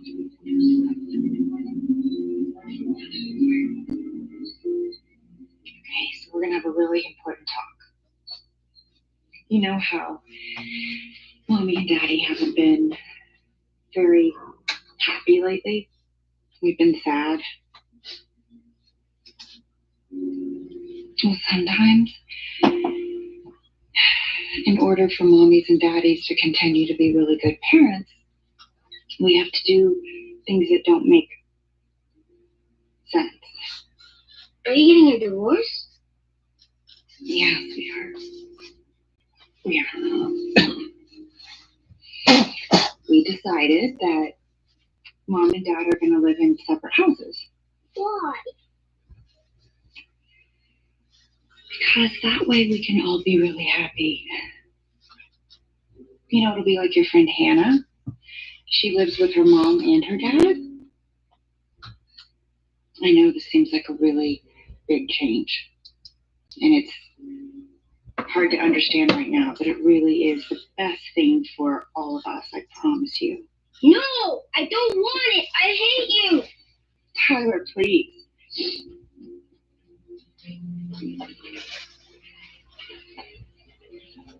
It's okay, Mommy. I'm not mad at you.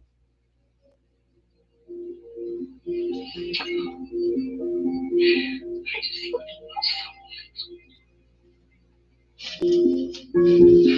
spring had brought with it a sense of revival for me, freedom. And it came through Graham. I was scared to be on my own, but somehow I knew I just had to keep moving forward. Even Tyler began to have moments where he would smile and laugh. I finally felt like my life was moving in the right direction. Mom, look, Hannah's here. Oh, you can go say hi if you want, honey. Just hold on to your sister's hand.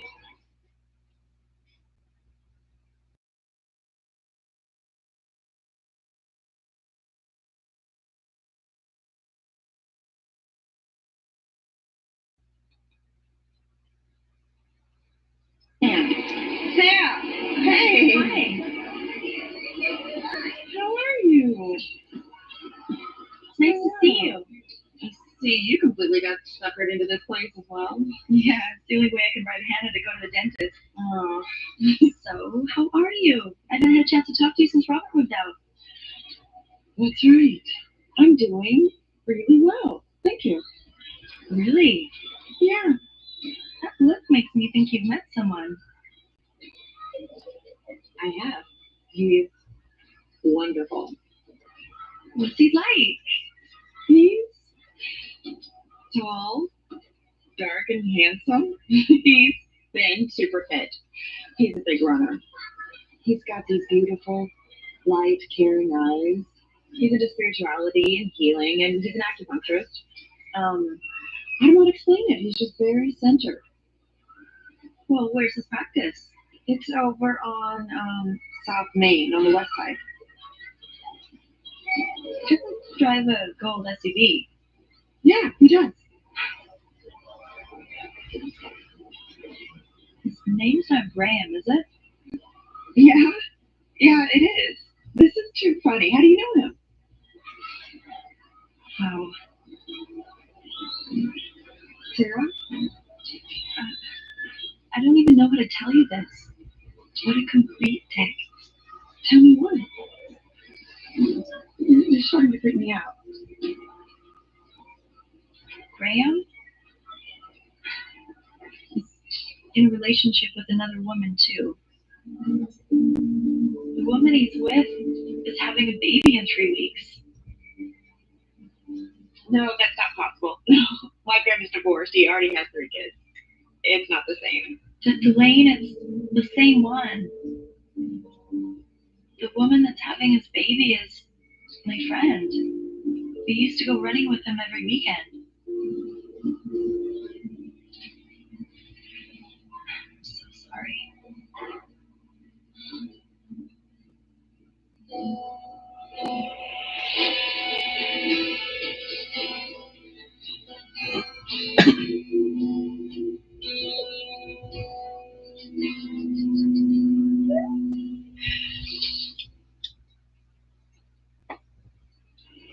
How could you do this to me after everything that I went through with Robert? All the love and the trust that I showed you? How long were you going to put my life on hold? Say something besides, I don't know. Help me make some sense out of this. I didn't tell you because I didn't have balls to. Is that what you want to hear? I don't know. I guess I figured you'd find out eventually, and you did. That's what I'm going to get? After the crap about a spiritual connection and how I should be enough for someone, well, clearly I wasn't enough for you. I wasn't lying when I said you were a beautiful person. I left my husband for you, Graham. That's not true. You left your husband because he didn't love and appreciate you. Well, neither did you.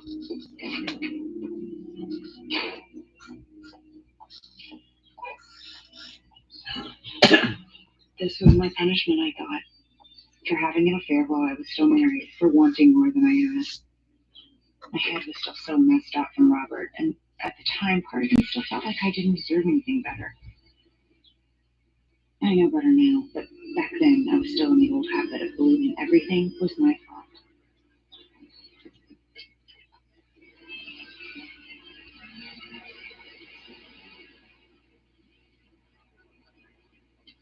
You're getting divorced, Delane. You're not dead. She's right, you know.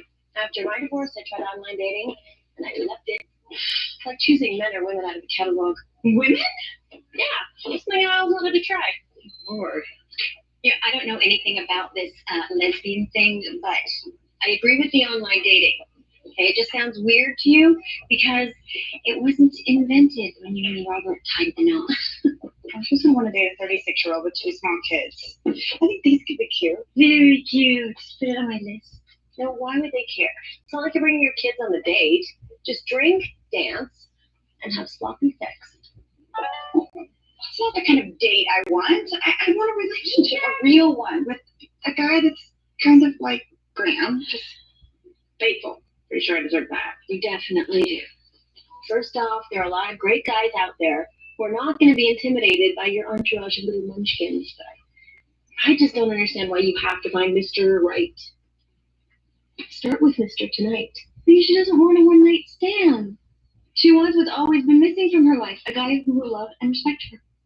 It's never going to happen sleeping with a guy 3 hours after meeting. Okay, the 1950s called and I want their sexual politics back. Old-fashioned or not, she's too good to be somebody's booty call. You know, a guy that respects women, and I mean truly respects women, is going to get that we are in control of our own sexuality. More things when I had my kid. There's no need to play this game of how many dates to go on before you fall into bed hoping he'll call the next day. Cute. Think I should sleep around. Delane, I'm just saying that if you want to bunk up with this guy on the first date, then do it. If it's the 10th, it's the 10th, or never. But it should be when you want, not when you think it's been long enough to earn his respect.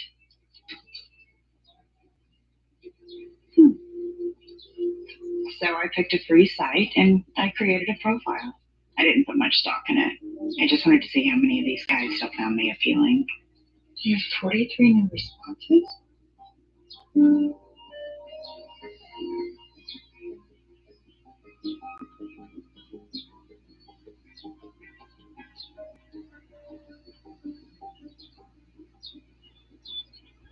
This guy messaged you. Yeah. He's 23, fitness model / entrepreneur. Translation, no job, and he spends a lot of time at the gym. He says he's attracted to older women. Won't you feel like a cougar if you go out with him, though? Oh, yes. Is that a bad thing? Show me another. Okay, this guy is Cal. He is 45, software developer, divorced, twin boys. Oh, he's not bad.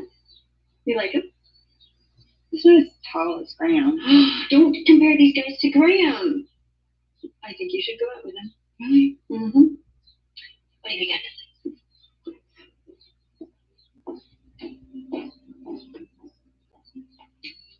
For the first time in 16 years, I got ready for a date.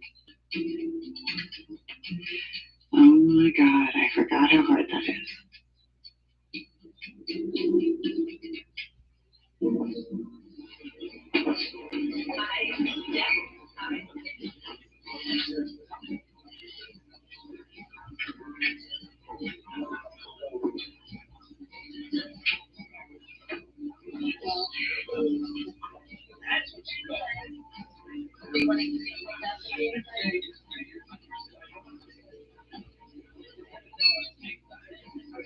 The mobile unit you are trying to reach is unavailable. Leave a voice message at the tone. Oh, hey, Cal, it's Delane. I'm here at the bar, and I just want to let you know I'm wearing a blue shirt, just in case maybe you walked in and didn't recognize me. Okay, well, I'm looking forward to meeting you in person. Bye. You want me to open it today? Yeah, I'm sure we'll order food when we get here, so thanks. I'm in the menu. Thanks.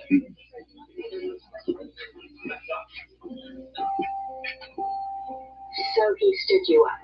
Are you glad you found out he's a jerk now instead of later? I don't need this crap right now. I'm not after what Graham did. I know, honey. Do you want to come over? I have vodka and really bad store-bought cookies. Thanks, though. Are you sure? We could go out. You could get sloppy drunk, and I'll be your designated driver. No, I'm fine. I'll just go home and take a hot bath. Okay. Call me tomorrow, okay? Yes, ma'am. Get back to your downward dog. All right, love. Good night. Good night.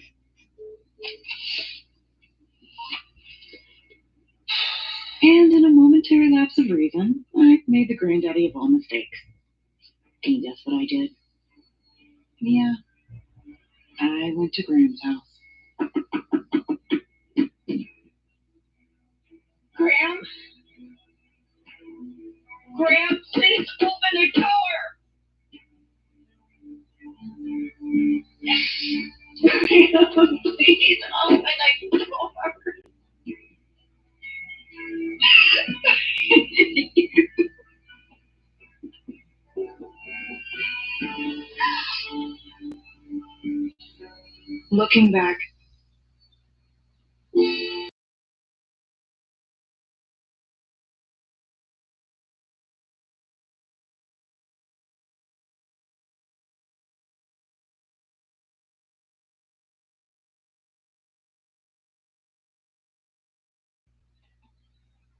Looking back, I can truly say, this was my low point.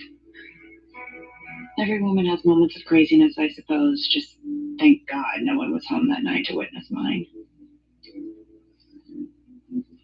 I was logging onto the site to write a scathing message to Mr. Software Developer when I got my first email from the Duke. I was already over the whole concept of meeting someone online, but for some reason I decided to open his message. I'm a dominant alpha male with two basic kinks. First, I'm very attracted to strong, confident, dominant women, and I like them to be sexually submissive to me. Second, I like helping to create monsters, powerful, demanding women who want to rule submissive or pay meals for. So, if you're a top shelf alpha female, not afraid of ever needed to be a woman like that, and looking for a mentor to support you in pursuing your alpha dreams, let me know if you're bi. That would be very nice. This is kind of weird.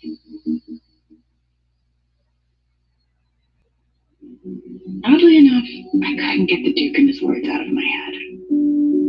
After picking up the kids from Robert's the next day, I went back and reread his email a few more times. He wanted to chat. The area code matched his profile, which said he lived in Seattle. It was a long way away, so even if he was some sort of freak, it's not like he could come here and find me. So I decided one phone call couldn't hurt. Guys, if you want to go to the pool, you better go get dressed right now. Okay, Mom!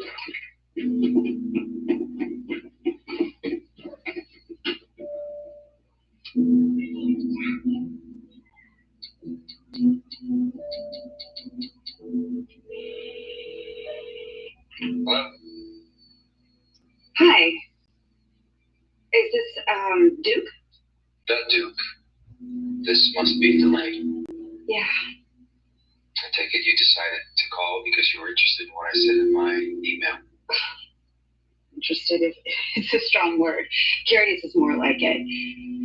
I don't know that much about the whole dom sub thing. Well, what would you like to know? Oh, I don't know. You don't wear a vinyl mask when you have sex, do you? No. You're confusing domination with sadomasochism. I'm not into whips and chains and ball gags. I'm more into the mental side of domination.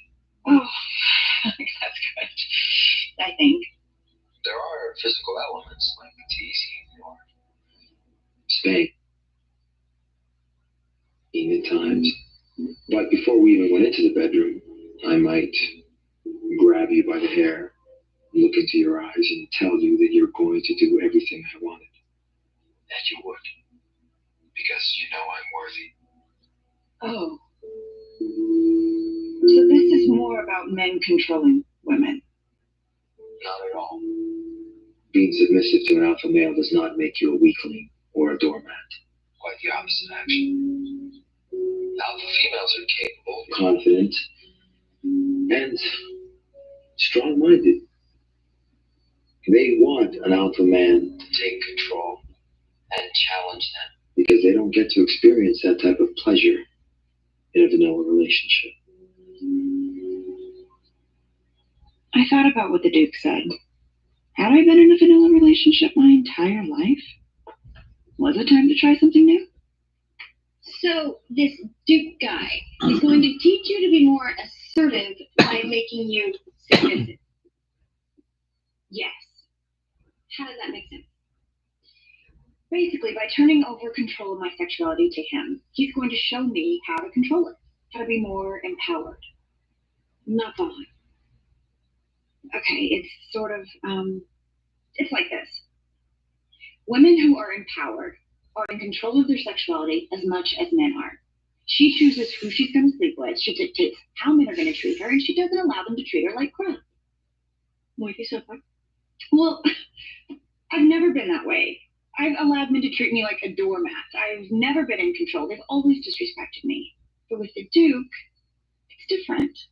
It's my choice to engage in this with him. I have to give consent to be submissive. If I choose to submit, it's up to me. And I can choose not to submit. That's up to me as well. How do you know he's not just some creep who gets off on telling women what to do? Because the stuff he's telling me to do is not really for him. It's more for me. Example.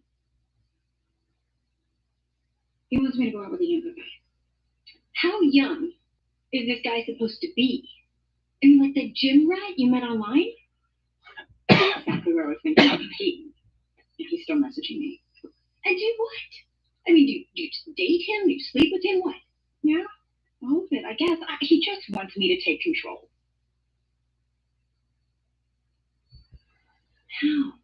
I don't know, Holly. This is what the Duke is going to teach me.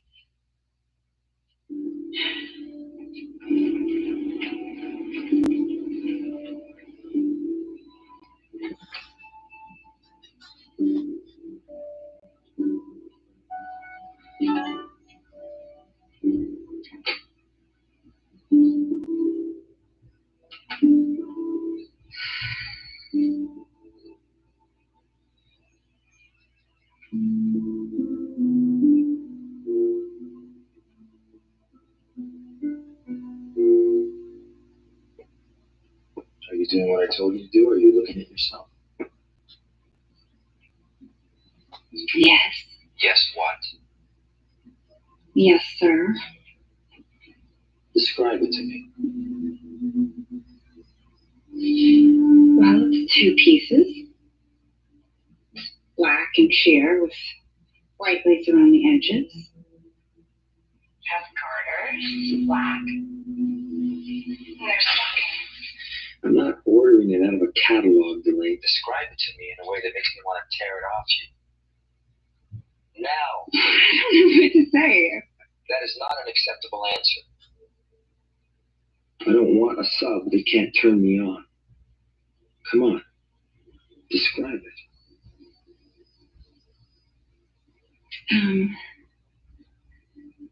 Well, the top is sexy.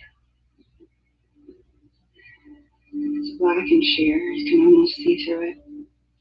Not quite. It's feminine. And a little bit naughty. Good. Good. What else? The bottoms match. They come up just far enough to hug my hips. And the white lace caresses my thighs. The garter has this black bow on each side. Holds up my stockings. Those are soft, sheer. And they're tied against the curves of my legs. That's very good, Delight. Now go to your bedroom window and open the curtains. And I'll know if you don't do it.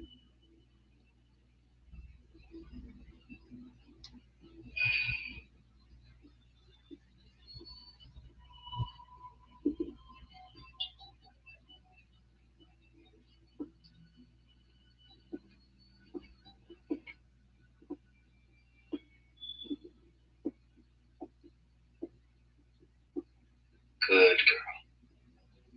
Now stand in front of the window and get undressed. Do as I say. You move your top in front of the window. I have neighbors. So, I don't want them to think that I'm... What? Too lazy to close the blinds? No, slutty. What does that mean to you, that word? It means a woman who has sex with pretty much anyone she wants. And? What's wrong with that? Women aren't supposed to want multiple partners? Society says women should be chaste and pure to be worthy of love. Women that love sex, that are in full control of their sexuality, are called sluts, skanks, whores. But I don't buy that. And I'm not going to let you buy into it either.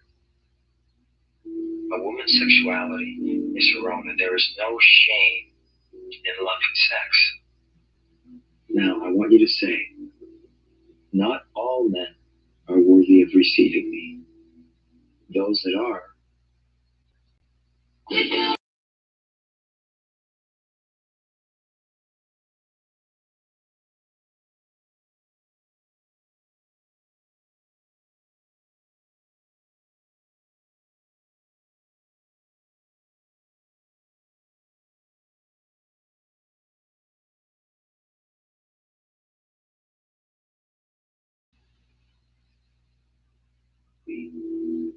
Those that are must prove it.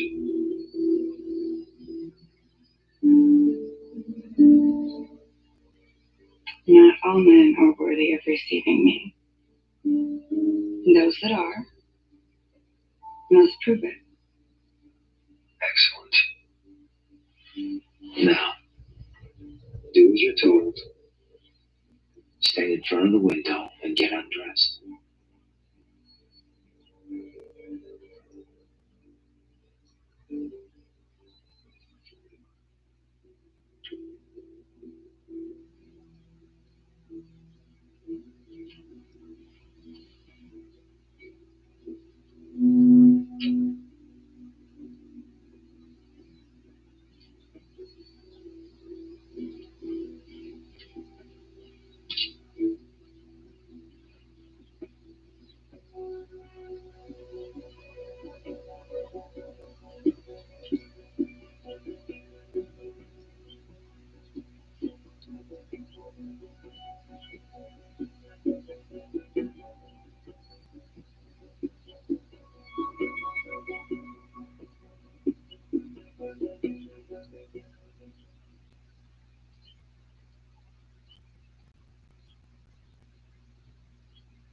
Going on a camping trip. We're going on a camping trip. Yeah. You think? Okay, final word of caution, campers. Watch out for bears. I want you guys to be very, very good for Holly, okay? You need to go to bed exactly when she says to. Promise? We will. Okay. Mom? Yeah. You're the coolest mom ever. Well, you're the coolest kids ever. Who loves you? You. So much. So much. Okay, good night. I'll see you in the morning.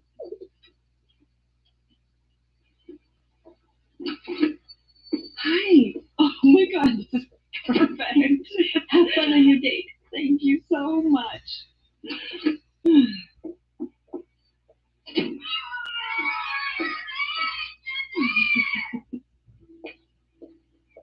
The Duke decided I needed what he called sexuality boot camp.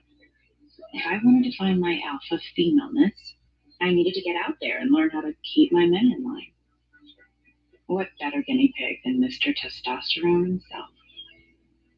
Peyton.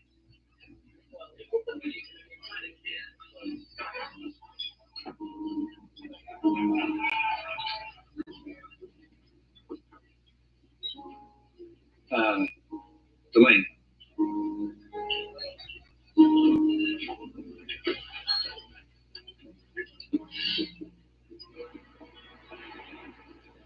So, what's the oldest woman you ever been with? Ashley was my last girlfriend. We were together for about 6 months, and she was 43. So what makes us so special? I don't know, a lot of things. Like, you're not gonna call drunk, stranded at some bar looking for a ride. And you don't try to play dumb to get attention. Okay, at least most of you don't. How's the sex? They enjoy it a lot more, which makes it more enjoyable for the guy. I find that older women tend to be more in touch with their bodies.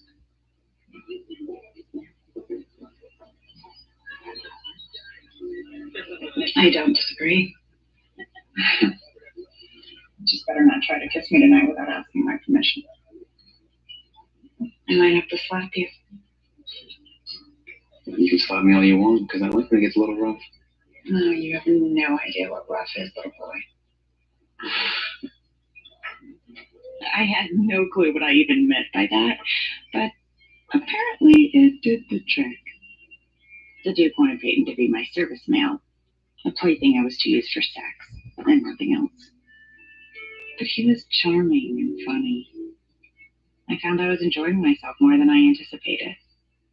That is, until an unpleasant surprise walked in. Robert, what would the Duke say about this? I'm guessing he'd tell me to swallow first. Come on, you know what I mean. And then just keep my mouth shut. I'm Robert, and you are? Peyton. Nice to meet you, man. Yeah, you too, kiddo.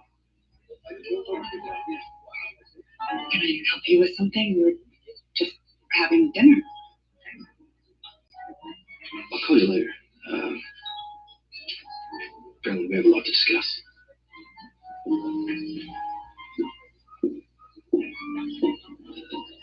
So who was that guy? He's kind of a dick.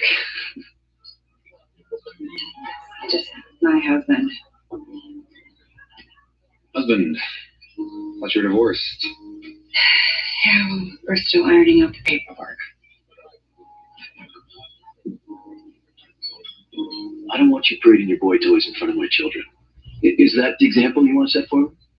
I'm not parading anyone. Peyton will never meet the kids. What then? You're just sleeping with them? I'm not going to answer that, Robert. So I leave and you turn into some sort of nasty slut. No. And I left you. Anyone I choose to sleep with has no bearing whatsoever on my ability to be a good mother. Don't think this won't come out in the custody hearing. Do you want full custody of the kids? Do you? Do you really want to spend all weekend shuffling them between ballet lessons and soccer games, cooking dinner for them every night, and getting up an hour early every morning to make sure they're ready to go to school? Look, I know you're upset with me, and I know you don't really want to see me happy with someone else, but we've got to do what's best for our kids.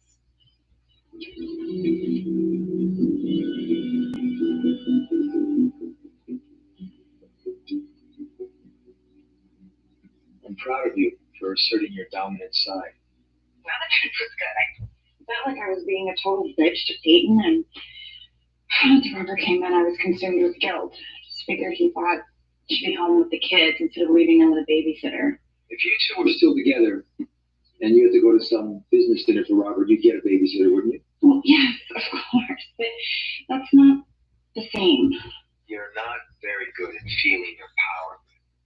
Being powerful and in control does not make you a bitch. And getting a babysitter so you can go out on a date and fulfill your sexual and emotional needs does not make you irresponsible. I know. Stop whining. Get down on your knees and bow your head and beg for my forgiveness. Okay.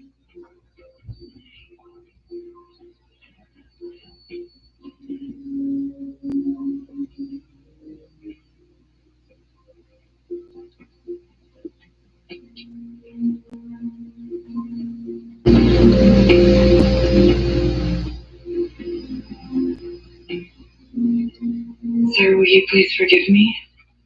For what? For what, Delaney? for giving control of my emotions to Robert when you're the only Dom I've chosen to submit to. Very good. Now assure me that it won't happen again. It won't happen again, sir. Excellent. For your next task, I want you to find a sex club, and I want you to go to it. see for yourself what it looks like when women are comfortable with their power. I'll expect a phone call when you get home. Good night, Delane. Wait. Can I just ask you one question? Yes. What is your name? Your real name? Shane. Shane. Shane, can I ask you one more thing? No.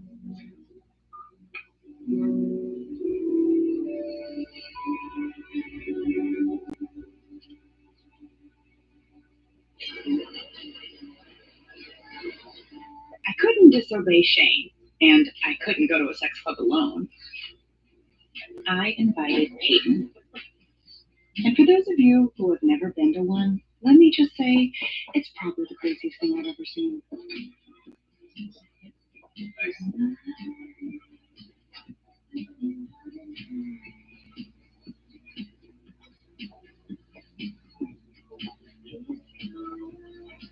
Is this your first time here? Yeah. I'll show you around. So we have a full bar with a limited menu. Our DJ plays all night.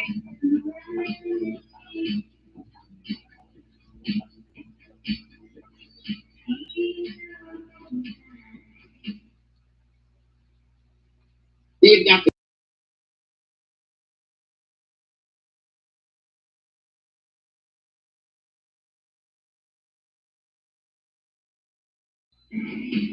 Everything here is consensual, of course. And we have condoms free and available throughout the club. And you can have sex anywhere you want.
What are you smiling about?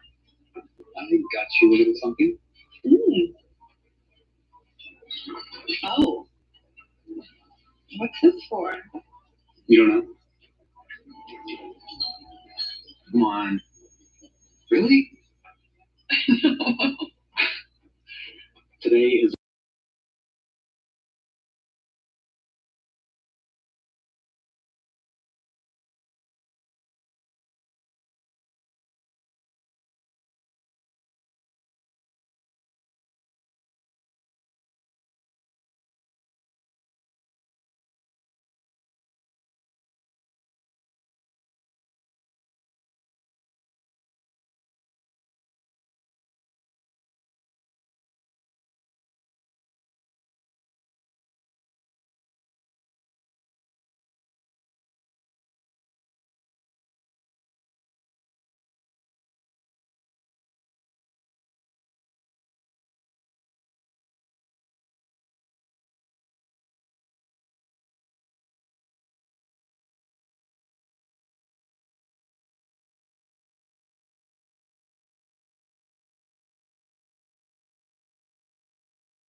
na hindi ko kaya. Katulad po nung sa personal hygiene, paano po sa paano po sa loob ng kwarto po na hindi ko kaya. Para po kung papalaki yung bata, para po kung may In short, ngayon. burara siya. Yun po. Makalat siya, ganon. Opo. Bukod po doon sa personal hygiene po. Yun po. Ano yung personal hygiene na tinutukoy mo? Nag-toothbrush?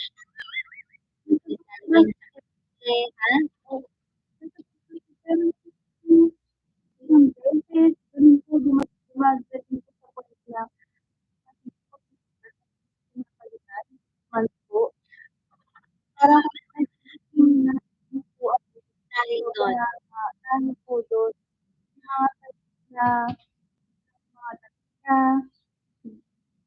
aso, pantay na po, pinaka po sa nila, yung mother ko, nagtuturo po ako.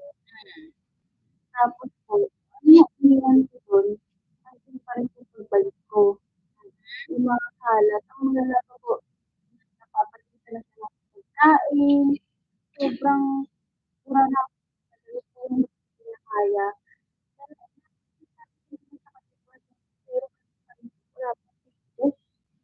Nung hindi pa kayo magka-live-in, syempre hindi ko pa alam yung mga ganyang bagay. Diba? So ngayon parang na-shock ka na, may ganito pala siya side. Opo. Pero hanggang saan? Sige, ano yun? Kasi sa mga kitaan eh. Opo. Nung nag-date pa kami siyempre po bago magulang. Talagang ano po, maayos. Kasi na lang po. Tsaka po yun, kasama mo lang talaga pag nakasama mo na sa iisang bubong. Kung kaya mo close or hindi. Kasi yun eh. Kasi ang love, hindi yun basta puro happy, puro positive na mo. Ang love kasi matutukan yan, kaya mo ng tao sa mga plus niya. Pero ito kasi so pwede naman itong i-adjust at pwede mo naman siyang i-guide. Tama? So ngayon, ang tanong is, hindi pa siya nagbago after mong sabihan? Yan po, ilang araw na, balik pa rin po, balik pa rin po. Lagi mo nakasanayan mo kasi isang bagay na ganun ka, mahirap din naman talagang baguhin. So, kaya ka nandyan, para matest siguro yung patience mo, na pagsagaan siya. Ito po yung sarili ko kung bakit hindi ako okay. Pero may isa pa po Naku, meron pa. Ano pa yung isa? doon, hindi nakikita sa kanya. Kaya naman pala. So, hindi lang dahil sa nahugot mo. Isa lang ang sarap po. At minsan kasi marami ka na kapag sama-sama na. Diba? Mas hirap na. Pero wait lang, hindi ka nasasatisfy sa pagsiservahan ninyong dalawa? Opo, kasi ano po, hindi ko po siya unang boyfriend. Pero, yung ano niya po kasi, sa size po, sobrang Nice! yes po. Pero bakit mo 1 year back hindi mo nakita yung size? Ano po, hindi pa po umabot sa ganun. Ngayon lang may nangyari sa inyo na nagiging kayo. Doon na-discover ang size. Opo. Ano ba yung size? Maliit po talaga. Gano'n kaliit? Maliit po, ano po, average sa, Kasi baka mamaya, maliit lang para sa'yo. Siguro okay lang naman. Ano yung mai-describe mo na kasing size ng mouse? Ano ba? medyo mas malaki lang po sa Posporo po. Posporo? Posporo? Opo. Ganun ba? Malaki po ng Posporo. Medyo mas malaki ng konti sa Posporo. Opo.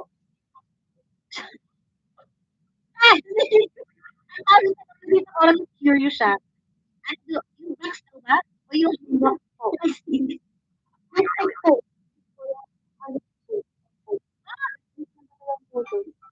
Stick? Opo. So yung ano naman, yung width niya. Yung width, I mean yung ano pa to eh. Yung opo. Yung height maliit, pero yung width niya pad. Maliit po. ganun taas. Pero sinabi po ako, minsan, alam ko kung sinasabi nila kahit yung mga Siyempre, wag na kasi hindi. Pero kinuwento mo sa mo dun. Anyways, hindi naman siguro totoong pangalan ko, tama? tama po. Okay, so hindi ka nasa-satisfy dahil maliit. Wala ba kayong hindi ginagawa para ma-satisfy ka? Yung mga meron naman po, sinasay, pero hindi ko kasi eh. Saka, ano, yung parang hindi din po, Diba? Ano ba yung iba na gusto mong matry? sa mga Short trip po. Dahil sa alam mo, tuturuan naman ng tao eh. Oo. Pero ayaw na. Diba? Dahil doon, Diyos po. So, alam ko ano ba. Kasi, siyempre po, yung hygiene po, naging matter pa rin po. Siyempre, doon sa ano po natin, yes. diba? Bakit may point pa na nag-turahan kayo tapos nakakaamoy ka ng hindi magandang amoy? Opo. Sinabi mo ba yun sa kanya? Sinabi ko po ilang beses. Ano sinabi niya? Sabi ko kasi, ito, pero siya sa sarili niya, sa nagkumamit, yung In short, siya na yung may problema, matigas na yung ulo niya. Ayaw niya matigas po, hindi tayo sa nag-aaway po kasi sabi ko, sabi sabi ko para sa'yo din yan, ayaw ko rin pong makinig. Yung time na talagang sobrang ano po, sa kanya nung hindi po kasali na lagi sa mother ko. Grabe yung sitwasyon ng parto na parang wala pong makatira. Ganun po. Okay. But anyways, yung kalat at yung hygiene, pwede kasi gawa ng paraan yan. Kahit gaano katigas yung ulo niya, isusok mo sa kanya yung toothbrush, bunga niya, tapos yung mga paglagay sa mabaho din ba kilikili, ganon? Opo. Ilagay ang bilan mo sa lahat ng mga pwedeng gamitin sa kilikili niya ng siya, diba? At paliguin mo siya everyday. Huwag mong usapin pag ayaw maligo, diba? Bigyan mo na leksyon. Yun, nilagawa ng paraan yan. Pero, etong isang problema mo tungkol sa kanya, which is yung sinasabi mo na hindi ka nasa-satisfy kasi laki lang ng post pero ang kanyang anes, kasi medyo mahirap to kasi it's either take it or leave it. Diba? At ang sabi natin na kung ano nakagawa to ha, pero sa totoong buhay, marami yung nababalihan magawa nito na ito nila hindi talaga sila nasa-satisfy. And it's your choice after all kasi hindi pa naman po kasal. Choice natin eh. Kahit pagkawalan ka ng ibang tao, hindi ko sila bakit ikaw ba'y makikipag-tour ba? Ako naman, di ba? Yun yan eh. Di ba? So, choice talaga yan after all kung saan ka magiging maligaya. Diba? Pero, is it worth it? Iiwan mo ka ng dahil sa palagay mo? Kasi po sa kasi sa ano po sa mental health medyo na worried po ako sa totoo lang. Bakit? Anong Kasi sa work po, parang hindi ko ako gawin naman yun. Nawawala yung interest. Worried po sa family na po.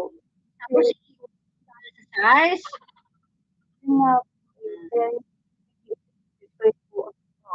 Actually, right now, confused ka pa lang naman. Hindi ko alam. Siguro pag dumating ng time na, for example, maliit na yung size niya, pero masatisfied niya, may mga iba siyang gawing exhibition or anything, okay ba sa'yo yun? Opo. Yun naman pala eh.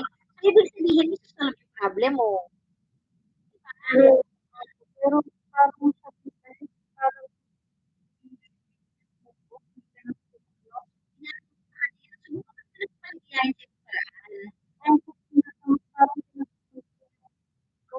Tama yan. Hirap nga.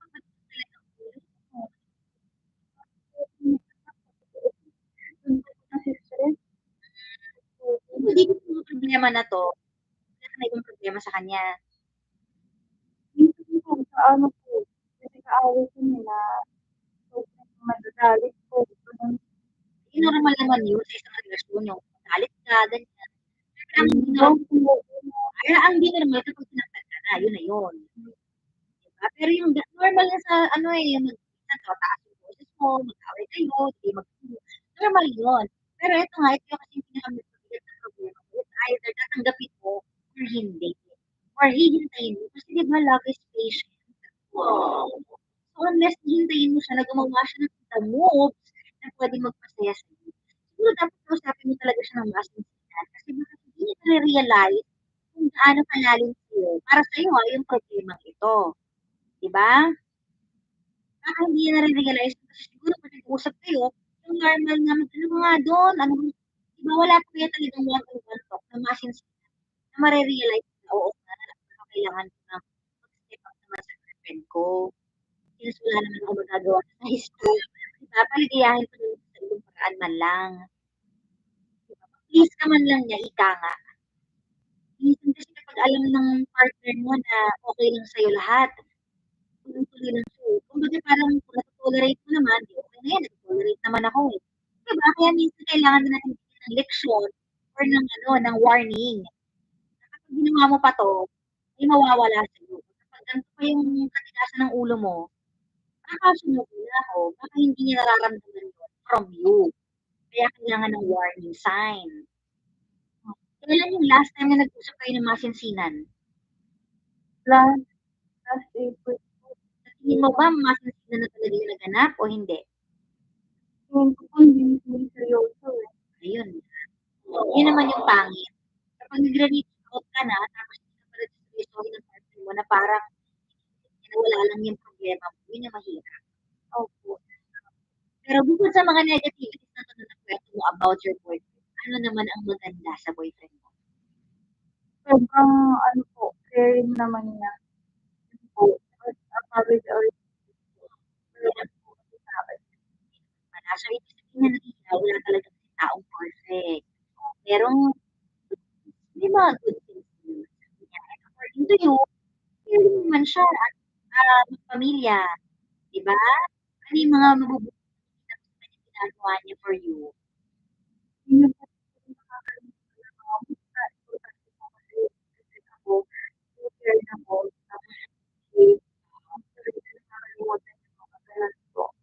ganun pala eh. So, ibig sabihin meron din naman palang maganda sa jowa mo. Yung pangit. Diba? So, timbangin mo din. Kasi minsan, sa mga pangit na bagay sa partner natin, nakita ay maganda rin naman pala siya ginagawa. But it doesn't mean na ito-tolerate mo na yung hindi mo paliligo o pag-aalaga ng pamilya niya. Diba? Kaya ka din nandun siguro binigay sa kanya para ikaw din yung mag-guide sa kanya. Diba? So, try harder pa na maging patient sa kanya. Diba? One last time, sabihin mo kakausapin kita one last time.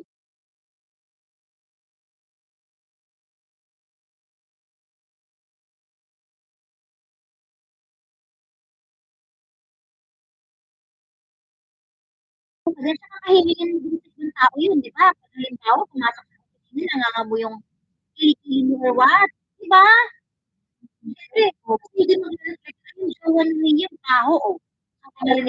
Di ba? Kahingin mo din nakaawa sa kanya, nakakaaway ka pa. Di ba?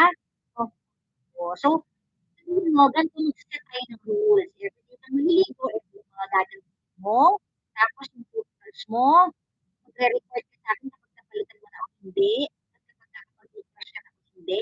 Ganito lang. Bigyan mo lang siya ng ano. Kasi baka makupad siya sa ganyang paraan. Ikaw na yung mag-guide sa kanya tungkol dyan. Sa hygiene niya. Mag-guide mo siya. Kasi wala kang pwede yung baguhin kung gugustuhin eh.